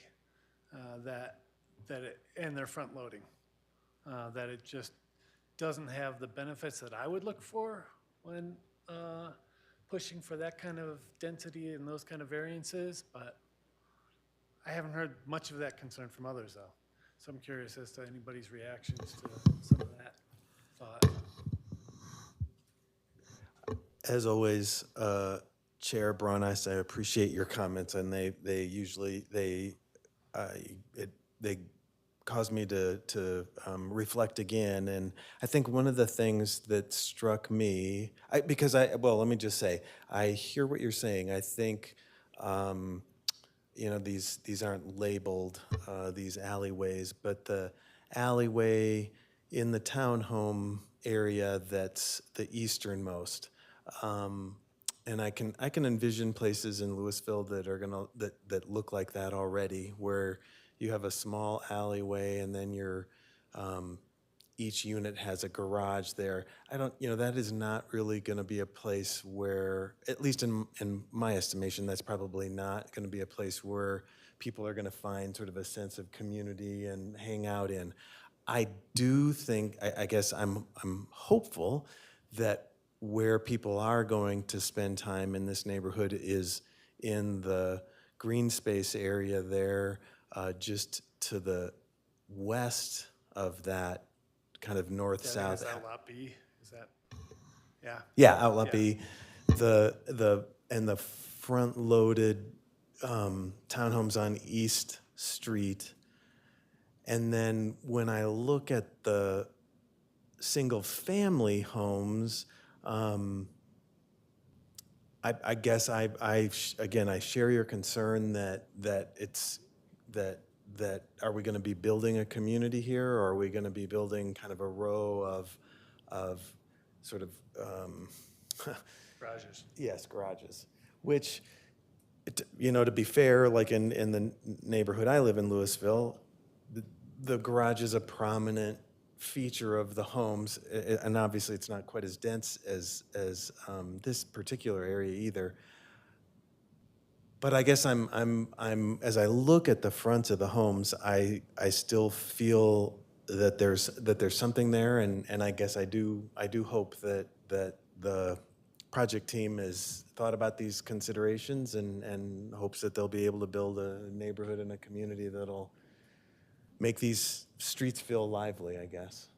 So, Yeah, but I appreciate your, as always, I appreciate your comments. And just on that thought, to me, Outlot B is going to really more feel like people's front yards. I don't see who knows, I can be completely wrong on this, but the single-family homeowners kind of coming there and are they going to have a picnic on the grass? I don't think so, right? There was a mention of perhaps having some benches at either end of it, but I think that Though on paper it shows as common space, I think the feeling will be a little bit different than that. And then again, to the front-loaded garages, all of the houses that we've experienced in the past do all have yard in front. Yeah. This is concrete, so when you see all that pink, that's concrete. So where do you go? So curious as to others' thoughts on that, if anybody has any reactions to my concerns with lot coverage and setback variance.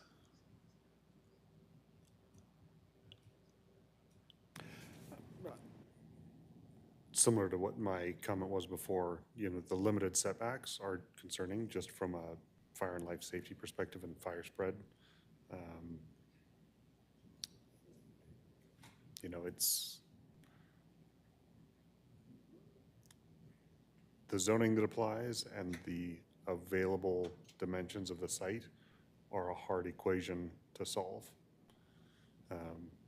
Ideally, right, I would love to see things in Louisville take the shape more of things like village homes in Davis, California, but we don't have 70 acres to develop that are, winding paths and, fruit trees and everybody gets a cul-de-sac.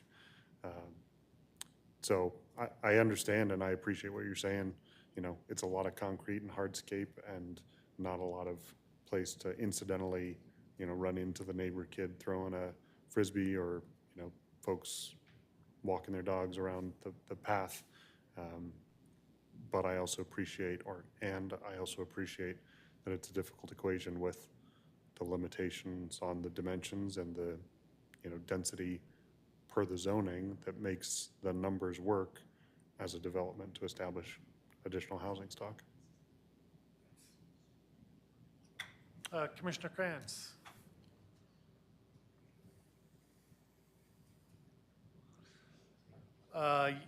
You're muted. Oh, we're gonna, thank you. Maybe? Can you hear me now? Yes.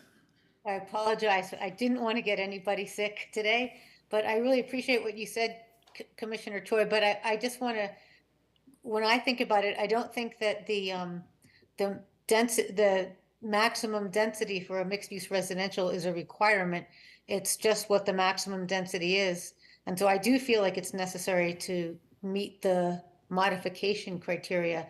And because I don't feel it's meeting the modification criteria, I would like, I would like that to be an opportunity to look at the need for more of a community, more open space, as Chair Brown Eyes was saying. When you go into, it doesn't seem like there's a lot of opportunities for interaction between the neighbors, because you kind of come into your garage and go directly into your house. I mean, it seems like there's a lot of private space and less, and a little bit more could be done to create a community if, we were to consider the modification criteria number 3 for the usable green space and what would benefit the residents, especially like, there's the lack of a playground or something for smaller children or a place for smaller children to go. So I guess I'm just saying I still have the same concern.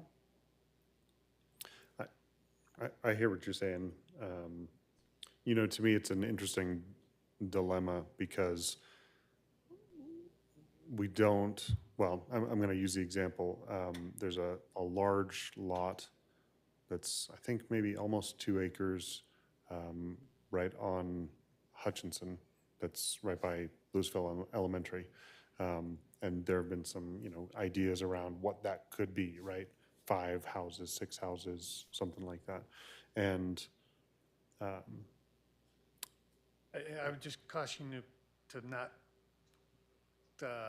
taint something that may come before us in the future. Yeah, I'm just using this as an example, right? And you could take any single family house that's being built right now, rebuilt by a builder anywhere that, there might be an adaptation to what was previously there. There's a lens that gets applied, and we look at developments like this and we say, oh, it's got to have, all the bells and all the whistles. And while amenities are wonderful to develop, to provide things like playgrounds and open spaces and community spaces, you know, that's not requisite necessarily of a developer.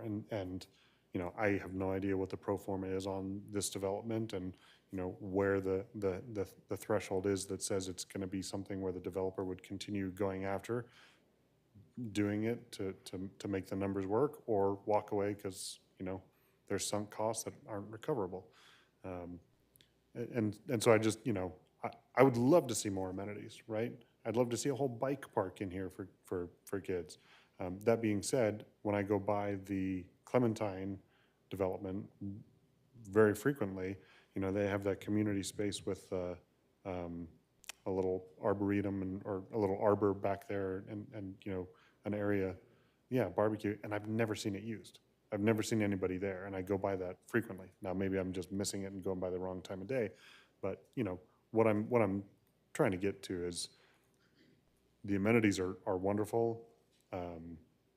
The density is not a requirement, you know, and this proposed development is under that density, but you know, they're doing that per the zoning, and you know, I just keep going back to, it's a difficult equation to try to figure out how you fit all the bits and pieces together to get the right number of housing that helps move in the right direction, you know, reduce or eliminate hardscape, you know. I'm curious, when you're speaking of the density, it's not, they don't have to meet Right.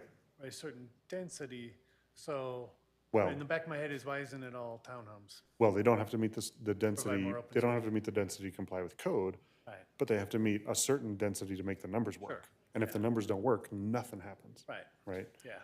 So I'm not saying that they're trying to meet the density to comply with the code. I'm saying that whatever the pro forma was that they put together, the number was 36. That was the density that they came up with for the 3.6 acres, you know, that they're proposing. And because they came up with 36 units on the 3.6 acres, you know, then what else does or does not fit in the development? You know, the playground didn't fit. The, you know, Well, barbecue. but, so I don't see that as a direct trade-off. I see it as, right, it's a bigger issue of design, and this one I don't love. Right, yeah. Additional thoughts? Commissioner Osterman? Yeah, thanks for raising those points, and I would definitely appreciate the comments. I was thinking about it and just maybe some other ways to think about it, the concern about not having yards in front of the single-family homes. First, I'm thinking of this as, given its proximity to downtown, I'm seeing it as just more of an urban design, and definitely a design that wouldn't be appropriate for other areas of Louisville where we would want to see more green space, more yards in front. Another thing I was thinking was that given the talk about the units having a main floor primary bedroom and being attractive to seniors aging in place, it could be attractive to not have a yard and not have the upkeep. And so I could see that being a plus in terms of targeting that particular demographic with this design. Thanks. Any additional thoughts? I'll just add on that.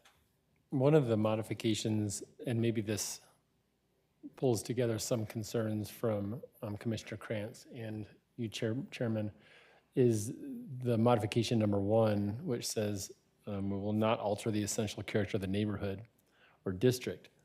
And at first I thought, well, of course this is altering the character of the neighborhood because we're making a dense neighborhood.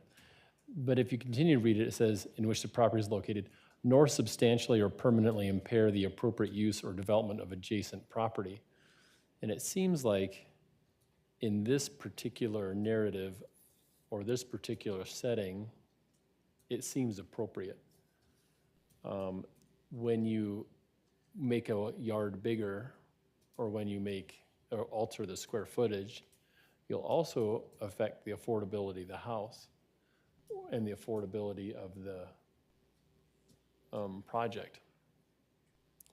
So I think that I'm at peace with the size of these townhomes and single-family units, and that they don't have necessarily a high maintenance or a large yard. I'm not sure that that detracts from, I'd like to think we have a nice community to offer them outside of just this parcel.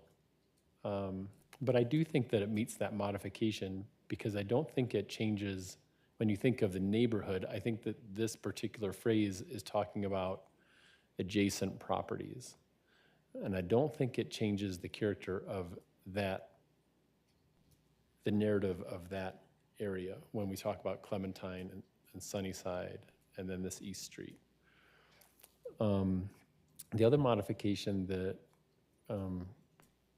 we talked about was number 3, which is the needs of residents for usable or functional open space and buffer areas that can be met. And I wonder what I would want out of this property if I was thinking, man, we need a good open space, and what you can actually afford to devote in this property.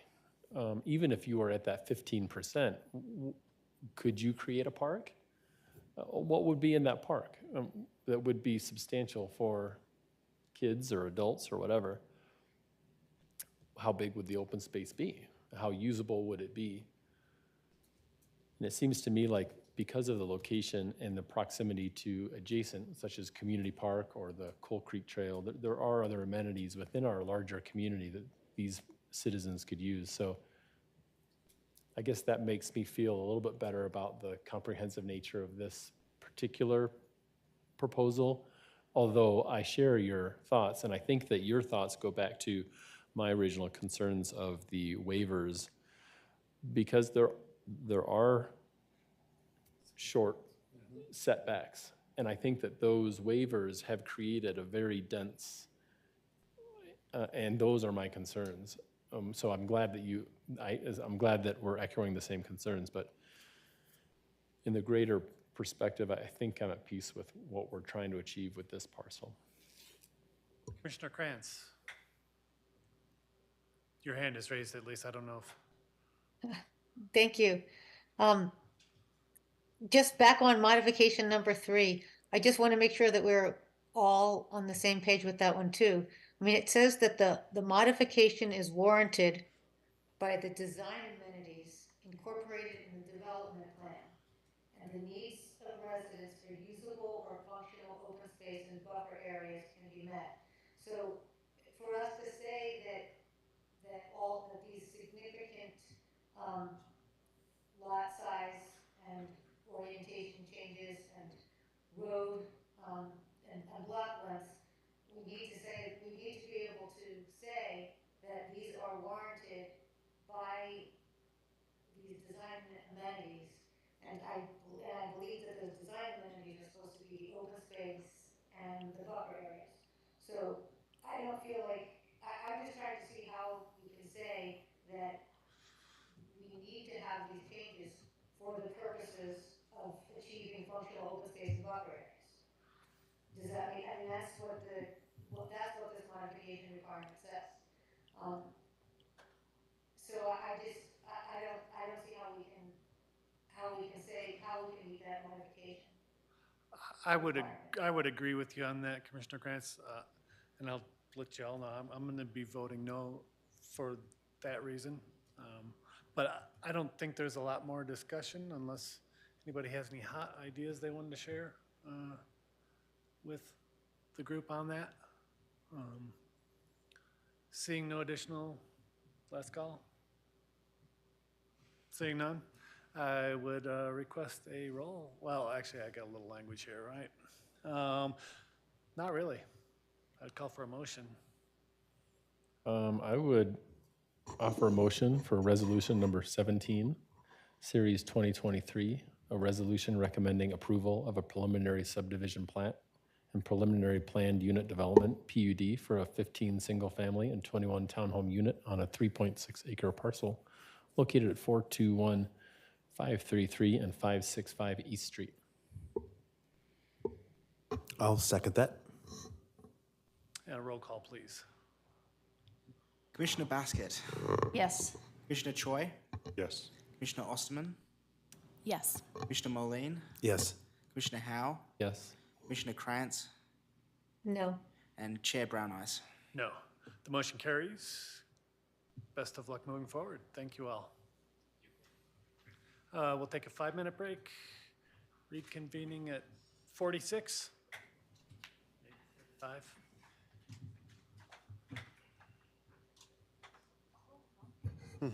Thanks. It was old skateboards. So who made it for you? It was a company out of California that makes them. Yeah.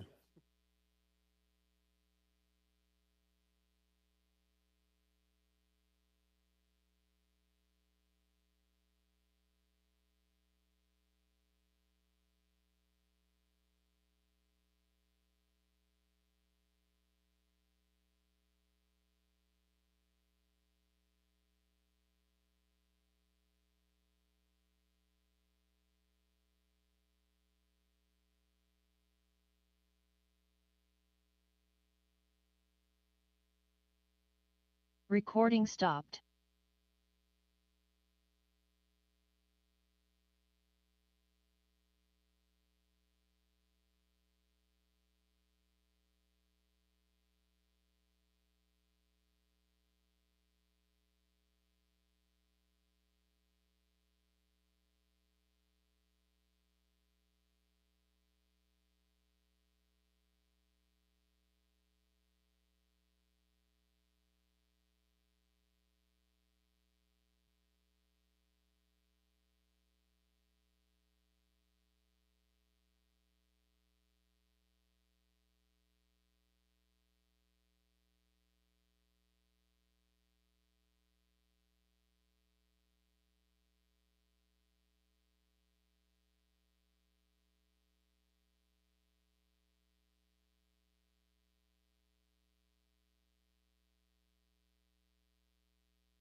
it's great if we can reconvene. Thank you, and this is a, let's see. Yeah, it's just that staff discussion of housing plan informational update.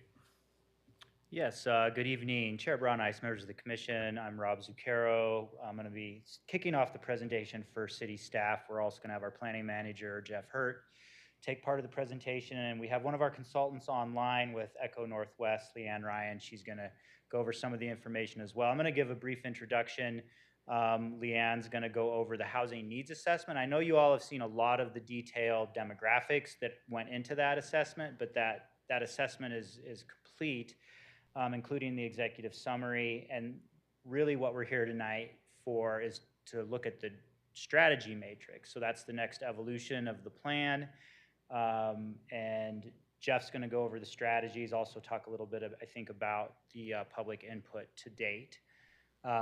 So again, I just want to mention that we are looking at comprehensive plan coming on the heels of this. This is really it's really going to inform the comprehensive plan and a lot of city policies, but especially comprehensive plan. So this is just kind of a first step, and there's a lot of community discussions to have on how we're going to actually implement some of these strategies. So again, this plan is more of a high-level document. It does. I know the last applicant talked about some of the numbers about population in the plan. I just wanted to mention, we're not looking at those as targets. We're not setting targets for future population. That's if we were to absorb our share of projected population growth in the region, that's what we would expect. It doesn't mean those numbers aren't helpful, but we wanted to break that down into a 10-year chunk and then that longer 25-year chunk, because we are doing the 10-year comprehensive plan coming up. So this is where we're at. We're at that strategy development stage. We had a public open house, a lot of great input last week. Once we get this final input, our consultants are going to be drafting the final plan, which we will bring back to you so that you can look at the final plan, make a recommendation to City Council on that as well before they're looking at adopting it. Again, this isn't just an affordable housing plan. This is a housing assessment for all segments of our community, through the whole life cycle of where people need housing, but affordable housing is certainly a very important part of it. Demographics are changing. Senior housing is becoming more and more of an issue in addition to affordable housing.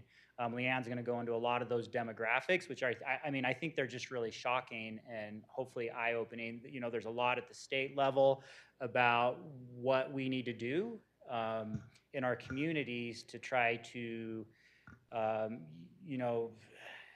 have more equitable communities, more welcoming communities as well. I wanted to throw out some population numbers to set the stage too, which I think are really interesting. So this is Louisville. This is City of Louisville population. From 1910 to 1970, there was very little change. It was right around 2,000 people until 1970. Then we doubled in a decade. And then between 1980 and 2000, we, I think, more than tripled our population. There was extensive change. The community really transformed over those decades into, very close to where it is today. But I also thought it was interesting to see that between 2000 and 2010, the population actually declined a little bit, which, I'm going to show you some other graphs where we're looking at maybe some slight population declines. And then 2010 to 2020, we kind of ticked up again. But it was nothing in comparison to those previous decades. When you break that last decade up, a lot of our growth has been on the north side of the city. There's been a little bit of growth in Delo, the east side of downtown with the Delo development from a housing standpoint. But North End and Steel Ranch are the vast majority of this. But you can see around 2017, those neighborhoods mostly built out, the three that I just talked about. And how you could see over here that the housing development really slowed down significantly, after 2017. And with some of the demographic changes, aging population, more empty nesters, more affluent population that tends to have fewer, smaller households, fewer children. We were actually, this data is from the state demographer, they're actually projecting some population declines, even though our housing stock's slightly going up. This really changes the fabric of the community. I mean, this community in that 1980 to 90 to 2000 housing boom, that was the affordable housing for people. It was a bedroom community for Boulder and Denver. It's, such a great location, being in between all of these great areas. That's where a lot of the police officers and the school teachers and the professors at CU, this is where they found affordable housing. One of the things, I think I might get this number wrong, I don't know if Leanne will go over it, but the Echo Northwest has pointed to, of the people living in Louisville today that own homes, only 26% of them, I think is the number, could afford to buy that home today. And so it's just, it's just a real issue within the community and the state. There's some state initiatives. So I think the city has a lot to think about with the next comprehensive plan. The city has been thinking about this, but here's where this also leads into is school enrollment. Boulder Valley School District and our local schools have 5-year projected continuing declines. And so all of these numbers too don't really fully take into account Marshall Fire either. These numbers are pre-Marshall Fire, which is also having quite an impact both on schools and the demographics of the city and all of that. So with all that, we are looking to develop strategies. We assume that the city wants to develop kind of the strata of housing for all kinds, again, of life stages and, trying to be an inclusive community. I've got a list here of supporting policies. We do have an EDI, Equity, Diversity, and Inclusion Task Force. One of their primary recommendations was for the city to look at affordable housing. And, it's a really important part of what the city might be trying to achieve here. It's really important for economic vitality. So these are some of the major city council initiatives that they're really, in their work plans that they're wanting to address. We hear a lot about workforce housing. So there are a lot of businesses, both service businesses that are local, unique businesses that make Louisville, a very unique place, as well as some of our really high-tech businesses in the Colorado Tech Center that hire, 6-figure salary engineers. We're hearing from them that there is not enough affordable housing, workforce housing for service industry all the way through, high-paying positions in the city. So economic vitality could really be impacted by housing too. Greenhouse gas, our sustainability, vehicle miles traveled, all these things that you hear about in planning, they're really affected by housing and housing development versus employment development. We've almost doubled our employment population. I think it's over 90%, while our residential population has gone up by about 12%. So people are having to drive further to get to those jobs. Part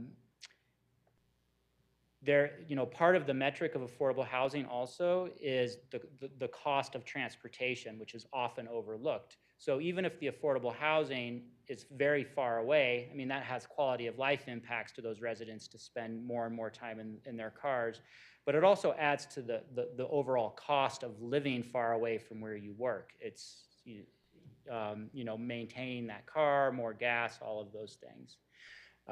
We do have a transportation master plan. It's got a lot of great goals for us, biking, walking, transit. So what we can do for the TMP and the sustainability goals is to try to focus development, new housing development, where there is existing infrastructure. That could be transit infrastructure, that could be city infrastructure. It's more affordable for the city to serve those areas, and there's a lot of benefits to sustainability, as well as potentially biking, walking, and transit use. So these are all things that we can achieve with our housing policies beyond just affordable housing. The city is part of the Boulder County Regional Housing Strategy we adopted in 2017. That does support 12% affordability countywide. We have about, I think it's somewhere hovering between 3.5% and 4% deed restricted affordable housing in the city today that's managed by the Boulder County Housing Authority. So we're quite a bit below that 12%. Especially in Old Town, there's a lot of opportunity also to potentially support historic preservation goals of the existing historic housing stock, as well as building housing that's more traditional to kind of complement the actual historic homes. So there are strategies in here. We don't get into a lot of detail. This is kind of the this is the time where we're looking at really the higher level strategies that will turn into the more the more specific on the ground initiatives. So we want to check in with you tonight, make sure, get your input on the strategies as we move the plan forward. And with that, I'm going to stop and how are we sharing Leanne's? Is she going to screen share? Okay.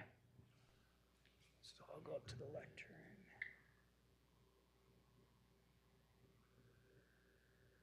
For me to share, Rob? Yep. Okay. Oh, I think I need permission.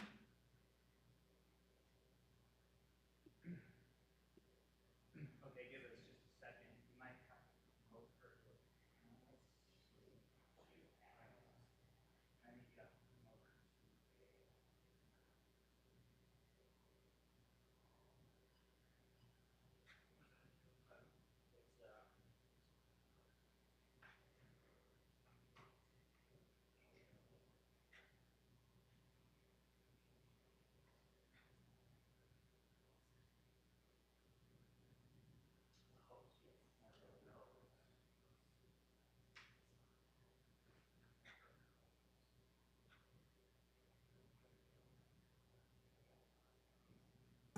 Okay, Leanne, you should be good. There you go. Okay. I've only got one screen tonight because I'm holed up at a conference in a hotel room. So hopefully you can see that. All right. Are you just seeing the slide deck, right? Yes, we can see it. Okay, great. Hi, everyone. I'm Leanne Ryan. I'm a project manager at Echo Northwest. I've been managing the housing study alongside my project director, Tyler Bump, who first presented to you all back in June. And of course, we've been working closely with Louisville staff, which has really been a pleasure for us. You've got a great group of people working for the city of Louisville and a super engaged community on this topic that we've enjoyed talking to and getting to know throughout the process. And I particularly enjoyed watching your deliberation this evening. So back in June, Tyler presented preliminary findings of the H&A that were actually not so preliminary. We just hadn't finished the full draft of the report yet. And the document wasn't out, so we were calling them preliminary. So what you heard was a pretty robust picture of the demographic and housing dynamics in Louisville. So this information tonight is probably familiar to you. I'll just quickly review a few of the heavy hitting points from the H&A that really helped us shape the draft strategies and actions that Jeff will step through with you all in just a bit. The H&A really painted a picture of substantial affordability challenges across the board in Louisville, but those challenges will particularly affect the ability of younger households and families, single-person households, households on fixed incomes, both renters and homeowners, to find adequate housing to meet their range of needs at an affordable price point. And when we talk about an affordable price point, that will mean something different for every household. There isn't just, one price or one sales price that's deemed affordable. It'll be a wide range. So overall, the last 10 years, we saw a decrease in the number of households earning less than $75,000 annually, and about a 17% increase in the share of households earning greater than $200,000 annually. So this really starts to tell us that the low-income households might be moving out of Louisville, likely in search of more affordable housing options elsewhere, and an in-migration of wealthier households. And across the board, Louisville experienced the greatest increase in median income over the last 10 years of nearby cities, rising to about $125,000 a year. So at the same time, we saw a 132% increase in median home sale prices, Most of my work over the last year has been, or until the last year actually, has been along the West Coast in high cost areas where affordability has been totally compromised. And these are definitely approaching some of those West Coast level numbers. So really high increases in housing costs during a short period of time. There was also a 5% decrease in home ownership.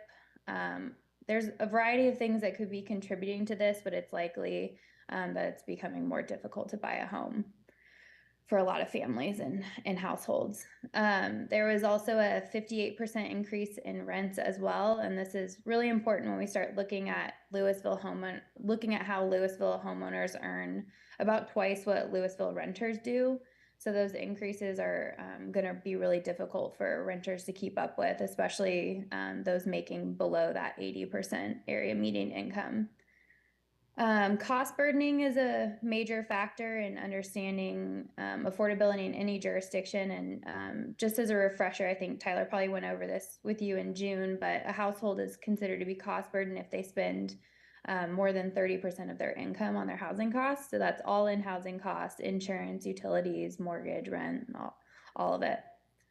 So we see around 41% of Louisville renters are cost burdened and 16% of Louisville homeowners are cost burden. And we do typically see renters becoming more cost burden than homeowners because of the lending requirements and qualifications when purchasing a home that sometimes help people from spending too much on their housing costs. But 41% again is a really large portion of your renters, so they're really likely struggling to afford housing. And in Louisville, we actually saw a decrease in cost burdening over the last decade, but this can be a really misleading data point if you're not looking at it alongside other income and housing cost trends. So this decrease is in this case is more likely due to the lower income households leaving Louisville and being replaced by those wealthier households. So over the last 10 years, we've also seen Louisville's population aging faster than other cities nearby. This is actually one of the first cities I've worked in where we see a decrease in all age brackets except for those 65 and older, where we saw an increase of about 5%. And again, all those other age brackets declining. As of 2021, the median age was 43, and it's in Louisville, and it's among the highest of comparison cities that we looked at in the H&A.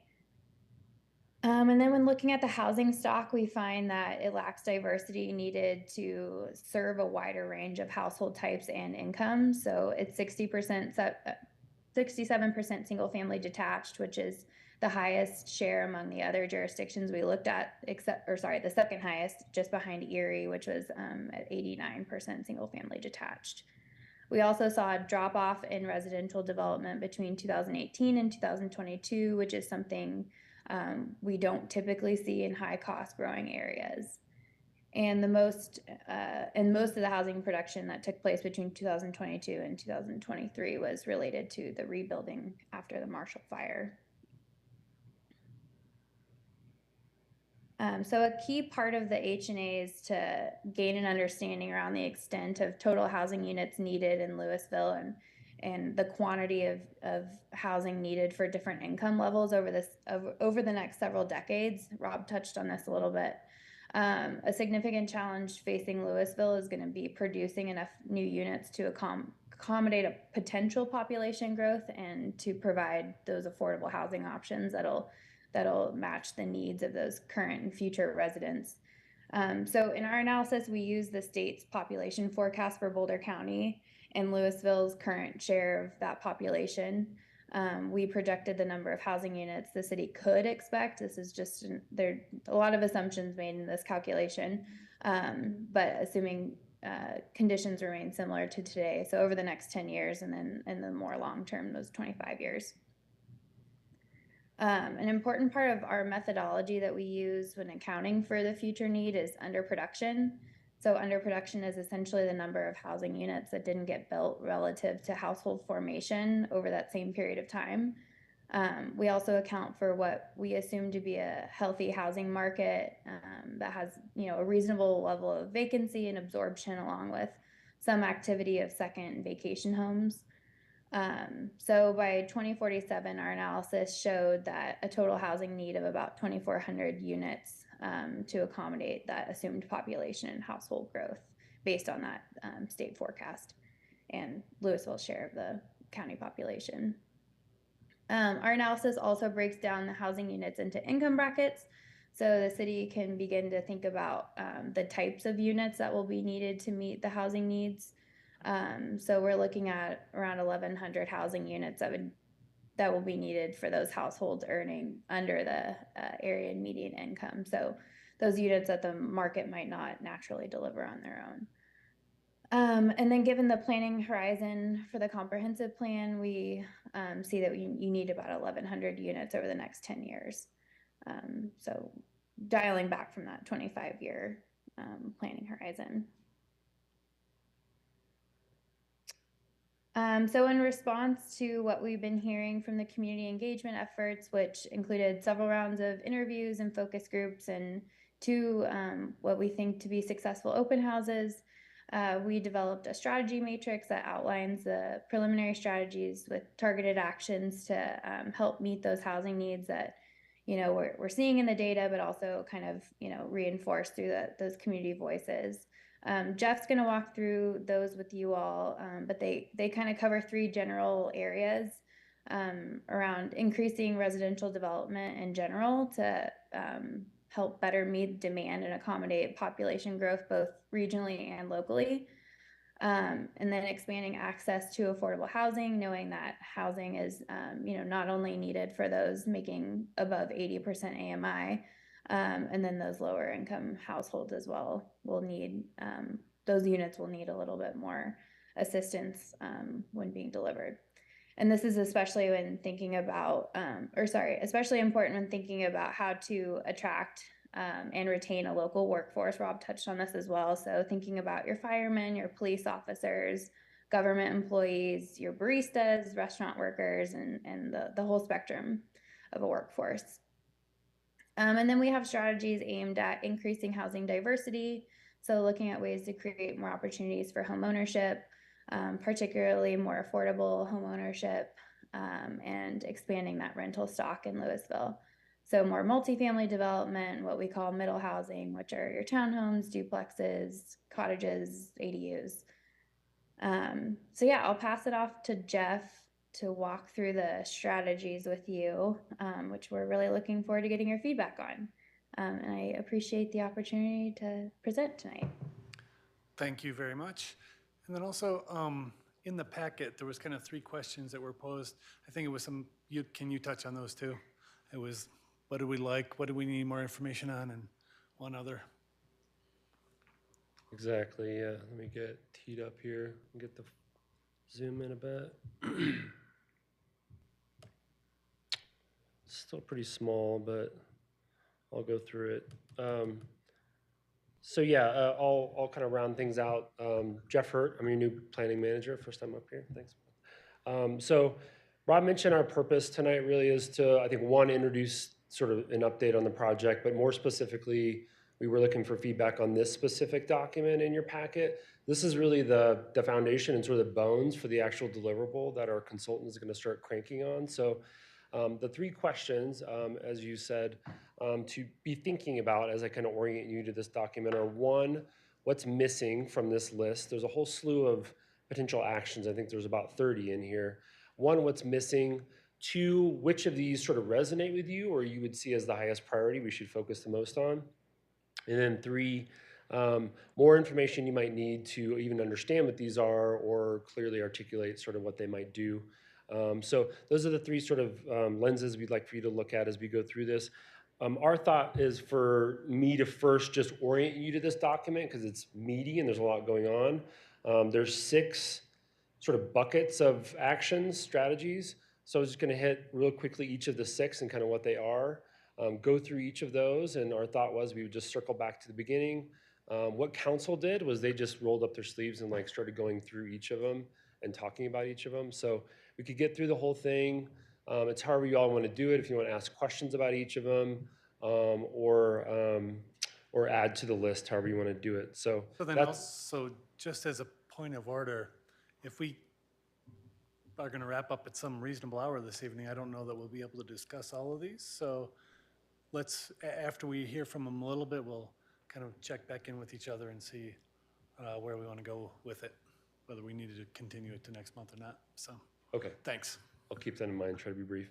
No, I mean, not necessarily. No, it's important stuff. Okay. So I think we want to hear what you have to share by all means. Okay, great.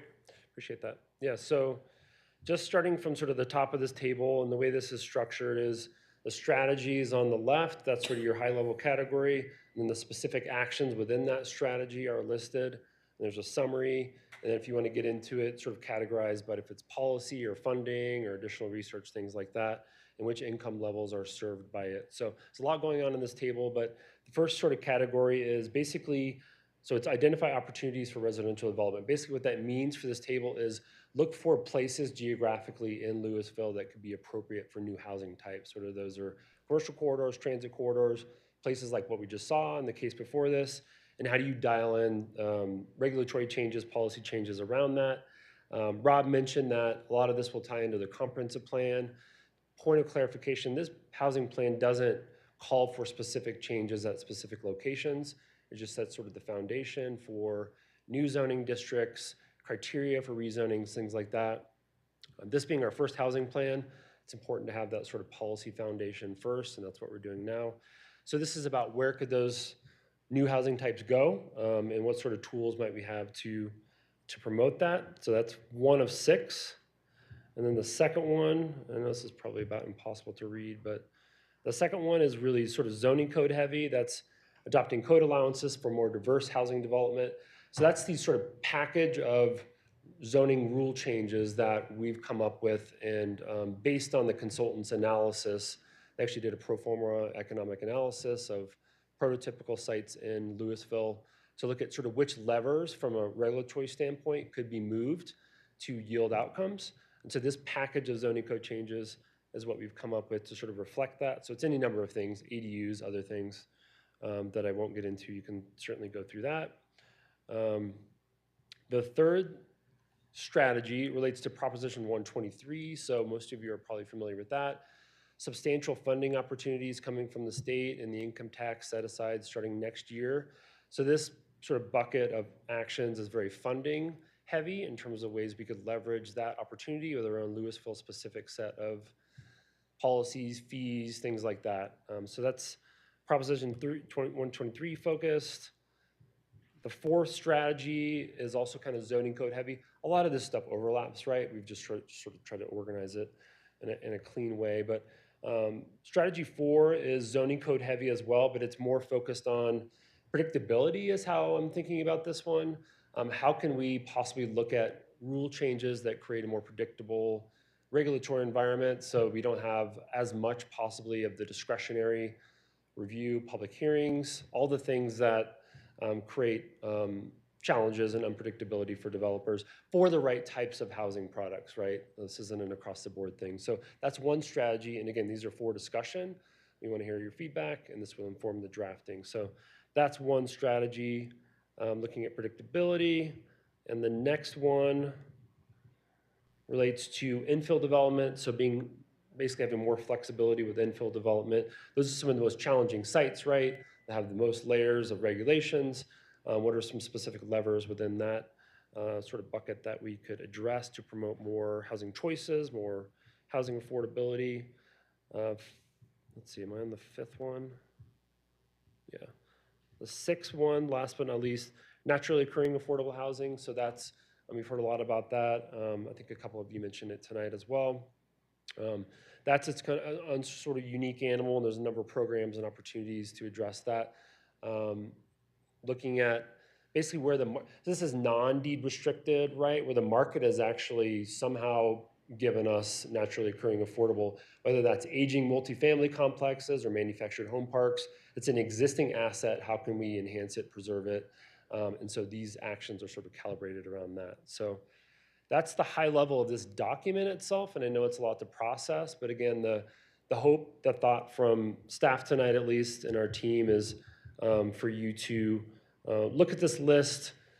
Certainly let us know if you have questions about any of these items or want to dive into any of them specifically. But if there's anything missing, one, and then two, which of these sort of resonate with you, and then three, other information you might need to evaluate these. So I'll leave it at that and stay up here. Our consultant is still on for in the weeds questions about the strategies.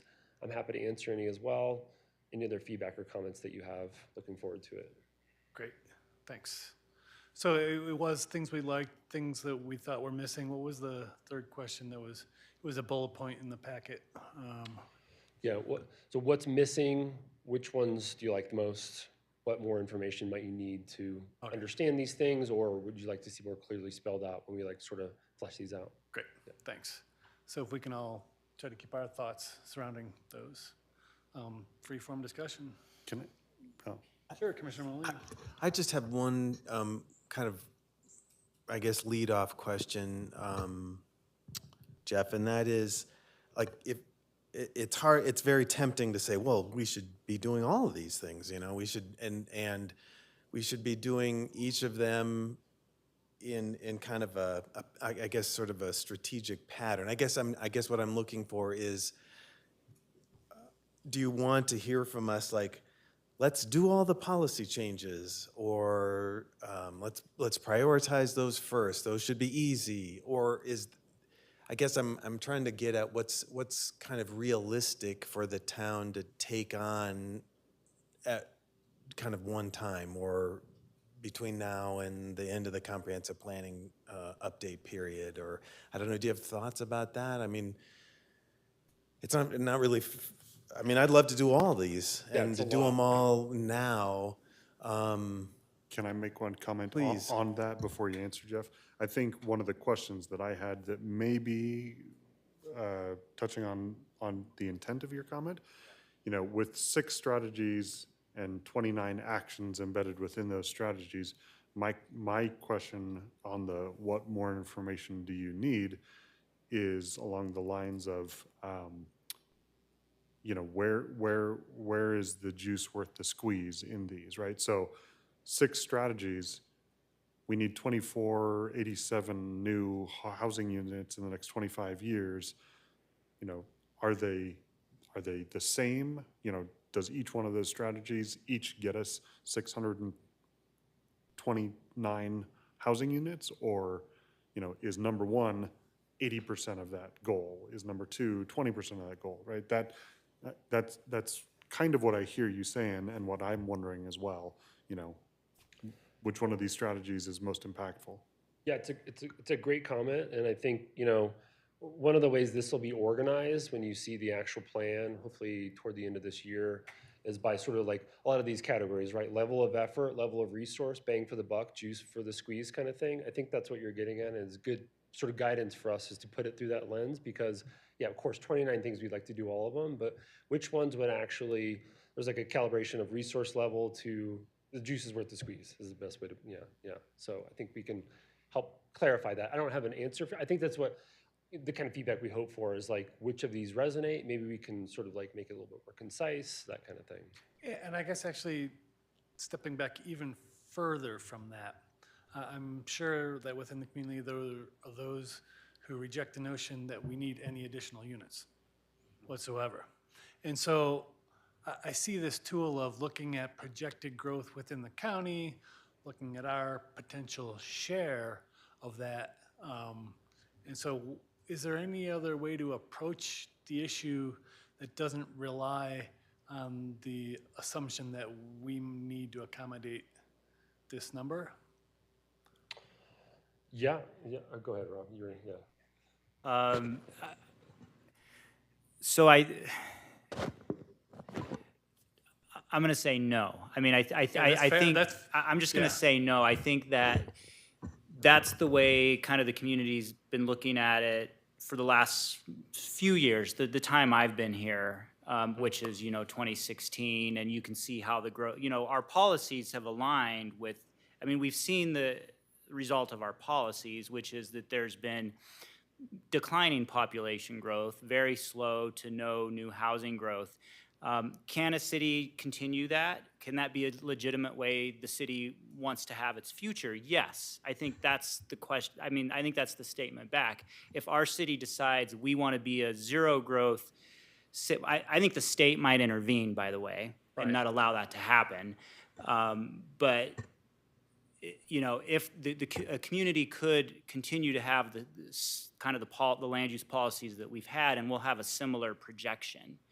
Unless the state intervenes. I think it's a question back to the community and you and the city council is, do you want to see kind of a different type of community? Again, if you look at that decade by decade graph and then you actually project the projection numbers, it doesn't look that scary when you're looking at the whole like 50, 60 year history of the city. Or, you know, like the amount of growth that occurred between 1970 and 1990 to 2000 or wherever that stopped. And what we're talking about with this plan is very small compared to that transformative growth over those couple of decades. Right. So, you know, so then you have, you know, does the community want to try to achieve? And I think to the question of, can you do all 29 of those? No, but you also can't do 1 or 2 or 3. Like, in order for us to be successful, we're going to have to try to do a lot of them because they're all not going to, all of them are going to pan out. Some of them, we can't predict what'll be as successful as others. But so we have to set things in place because we don't know what opportunities are going to come to us. Right. All right, great, thanks. Yeah. Yeah. Okay, jumping back in. Things that people resonated with that you want to learn more about? Oh, Commissioner Krantz, yes, please. Thank you. Just a minute, Commissioner Krantz, we're gonna bounce the mic back to you. Sure. There we go. To me. Thanks. Thank you. Yes, you can go ahead. Yeah, I had the same question. I felt like the real meat of that of the draft housing needs assessment was in that one section that predicted how much growth we needed. And I don't feel like the justification for that, just saying that we need to absorb our share of the surrounding area's growth, necessarily means that that's how, you know, it's a chicken and egg thing. We don't necessarily want to set that as our goal so that we can absorb it. If we decide what our goal is and then then we can decide how much we want to absorb of the projected growth. I mean, so I would wonder, I just question before we throw strategies before we throw out strategies that we all agree upon the goal. And I wondered if the goal could be more focused on our need for a more diversified housing, especially if our goal is, I didn't see in that section how we're going to meet the 12% goal. I mean, I saw that number of 1,000, I don't have it on my screen while I'm looking, but there was about half of the new houses that we need, if we're going to grow, are going to have to be affordable houses. So what if we presumed that we only needed to grow in the affordable area, only needed to grow with affordable housing? Then we would have less growth and we'd be closer to meeting our 12% goal. Director Zucchero, did you want to? Yeah, I think, so I think I'm hearing there's some like structural, I don't know, some structural discussion that you all want to have, which I think we actually weren't anticipating fully. I think I think what we were hoping for, and we can have this discussion, you know, if that's what's most helpful. But I think with the strategies themselves, whether you're trying to achieve, let me back up a little bit. When we put the population numbers out there, and I think we've tried to say it again and again, is we're not trying to achieve that many units necessarily. We're trying to achieve diversity of housing, like Commissioner Krantz is saying, whether it's we do 500 new units in the next 10 years or we do 5,000 units in the next 10 years. The idea is that we want to be a more inclusive community. We want to have housing for families. We want to have housing for more income types. And so we've provided you strategies that our consultants and staff think could help us achieve that. And so, I don't think setting aside a population target, the state's actually intervening and saying cities can't set no growth targets. I'm guessing a low growth target might fall into that category too. Those might actually be illegal. I think the region's going to grow and will grow as much as fits within our community character and as city council allows. Right, which is a lot of leeway there. Fits within community character and city council allows. I mean, even without having a stated no growth policy, you can enact plenty of laws that create a no growth policy, so. Yeah, like, so for example, the city can change, like we can change our inclusionary zoning ordinance. So one of the strategies in there is like, we adopted this inclusionary ordinance with this 12%. We don't have any incentives in there. Most cities that are successful with inclusionary housing have density incentives, parking, and like different incentives that say, we'll give us 15% and we'll give you something to make your project more viable or attractive to the developers. So we have those types of strategies in there. There's a commercial linkage fee where we could get more money to help develop affordable housing.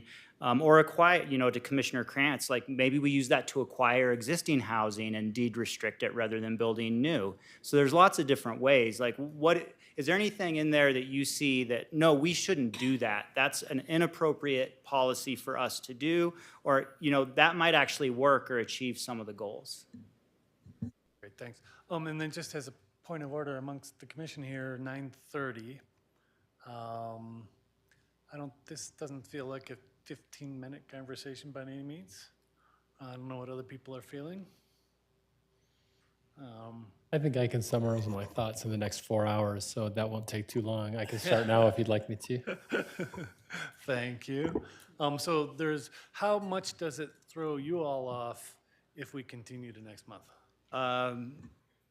So I think we're going to continue, we want to continue developing the plan. To be honest, we're on a really short time frame because we've got the comprehensive plan on the heels of this. And so I understand there's a balance here. I don't know if you all want to, we could definitely bring it up at the next meeting. We might have more plan development, but the same strategies are going to be there and you can still have the same comments.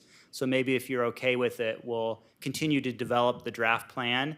And continue the conversation on each of these strategies with all of you. Okay, go ahead. Yeah. Is there a way that we could provide you written comments in the interim that? Yeah, you could all meets- provide individual comments. Certainly don't email the whole commission. Right, okay. Because of open meetings laws, but you Yeah. you can email staff your individual comments. That would actually be really helpful. Okay. If you all have time to do that. That's. So on this discussion of point of order, how's this side of the table feeling? 4 hours is enough for you also, each of you? I have no shortage of opinions, so, That's why we're all here. Right. It's a good thing, yes. So, But I can also provide my comments written to Director Zaccaro and Manager Hurt. Commissioner Basket, are you feeling okay with,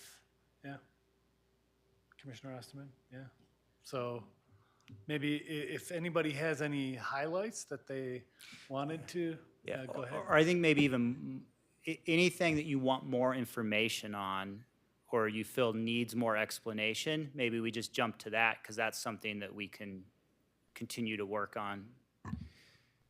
I can provide some feedback on that. I have some statements prepared for that.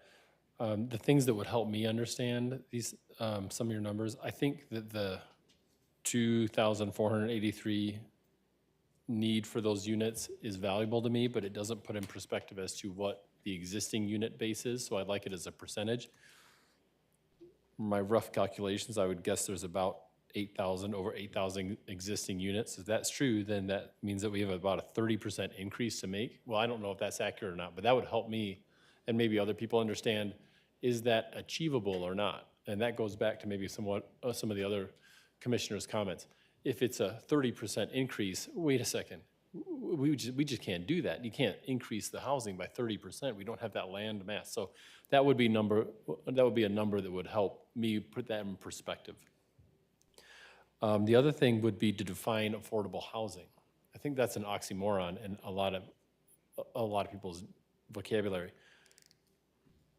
And to go deeper than that, determine who do we want to target for this diversified housing. And I like that term, the diversified housing, because I think that means a lot more than affordable housing. Now, if you're looking for families, maybe you work the other direction. Instead of getting demographics from Louisville, think about here's what the average family with 2 kids or whatever is making, and how much that would be to have a house.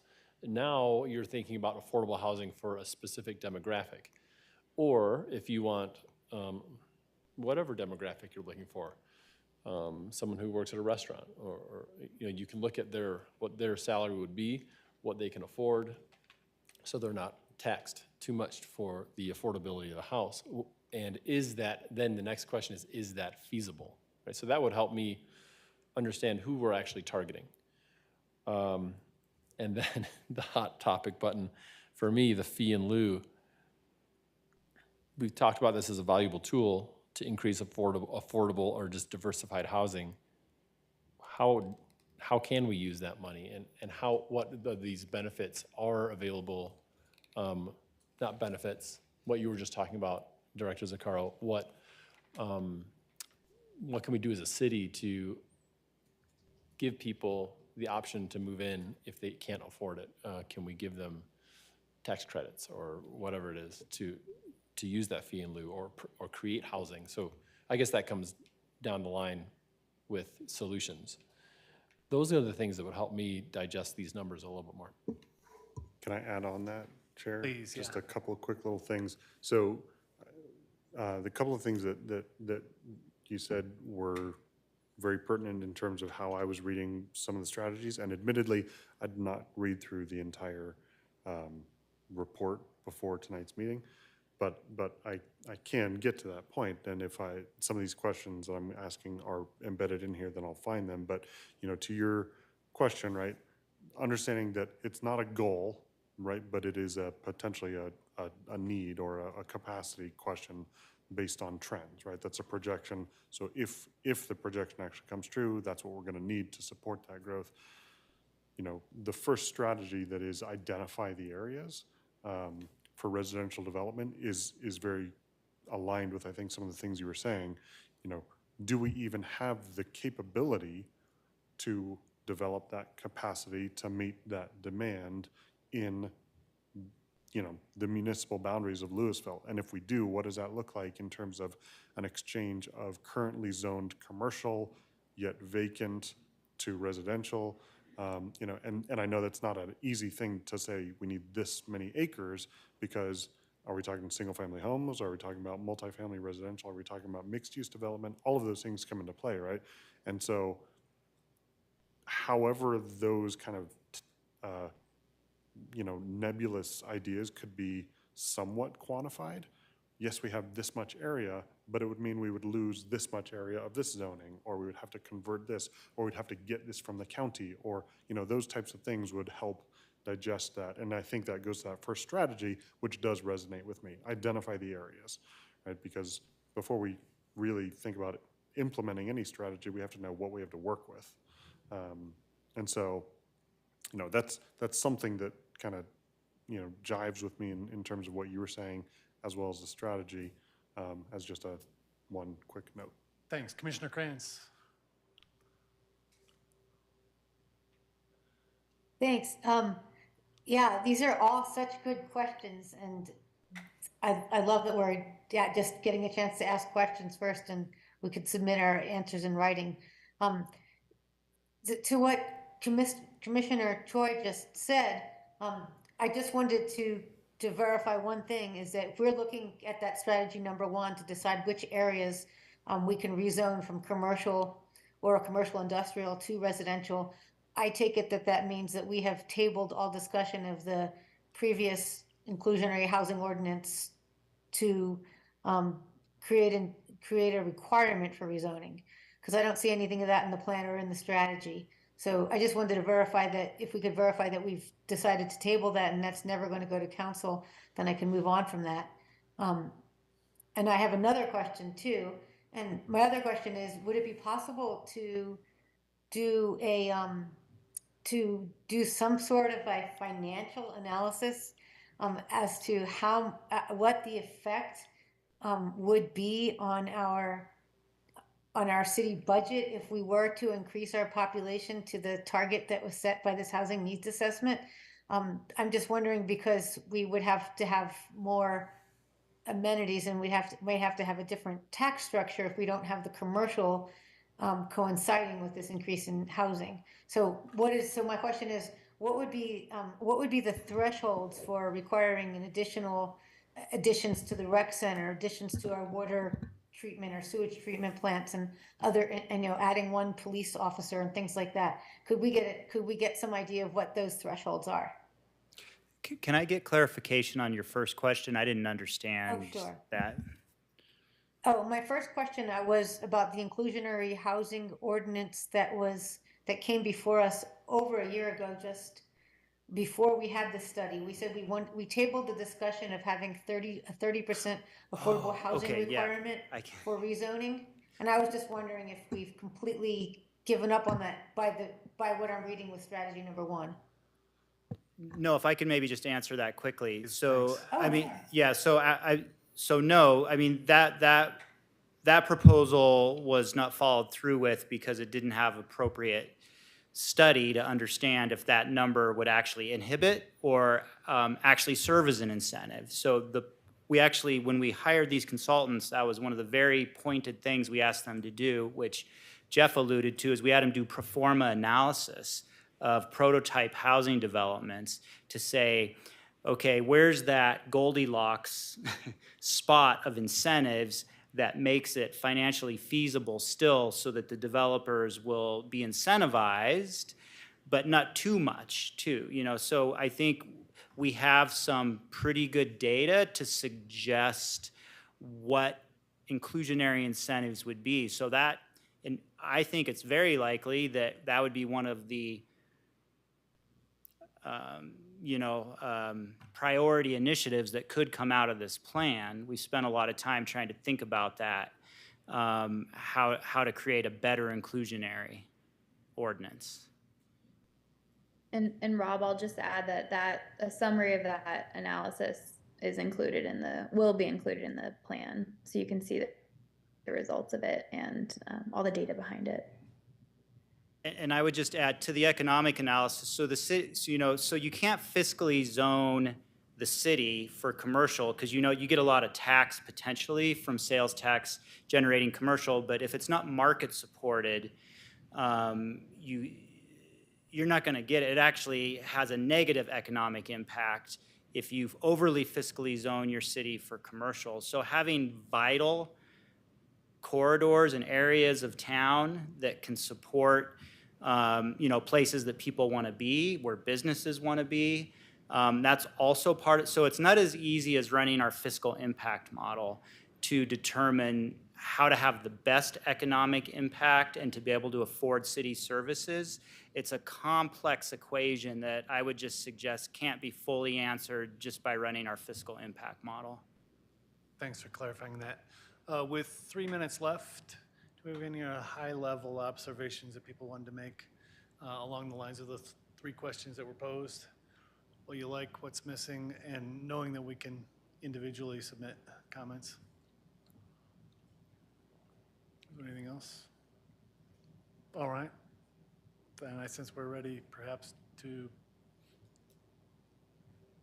move on. I wish we had more time. With that, then, we have nothing scheduled for future meetings. Do we have any other planning commission comments? It seems this is a quiet group on those ones. Anything people want to announce? Yes. You asked for planning commission comments. Please, yeah. I just wanted to note that council do not pass the dark sky ordinance. And the variety of reasons, I watched the whole meeting and found it to be very interesting discussion. My point in bringing it up is that I feel like we need better communication with council to understand what it is they're looking for from us as we go into these two important projects with the housing needs assessment and the comprehensive plan. I would not want to spin our wheels, so I'm not sure how we get that engagement, but I don't feel confident that I understand what council expects from us. Thank you. Well, thank you for mentioning that. Yeah, let's discuss further, see what we can figure out. Any additional planning commission comments? All right, then motion to adjourn. Motion. Second. All in favor? Aye. Thank you all.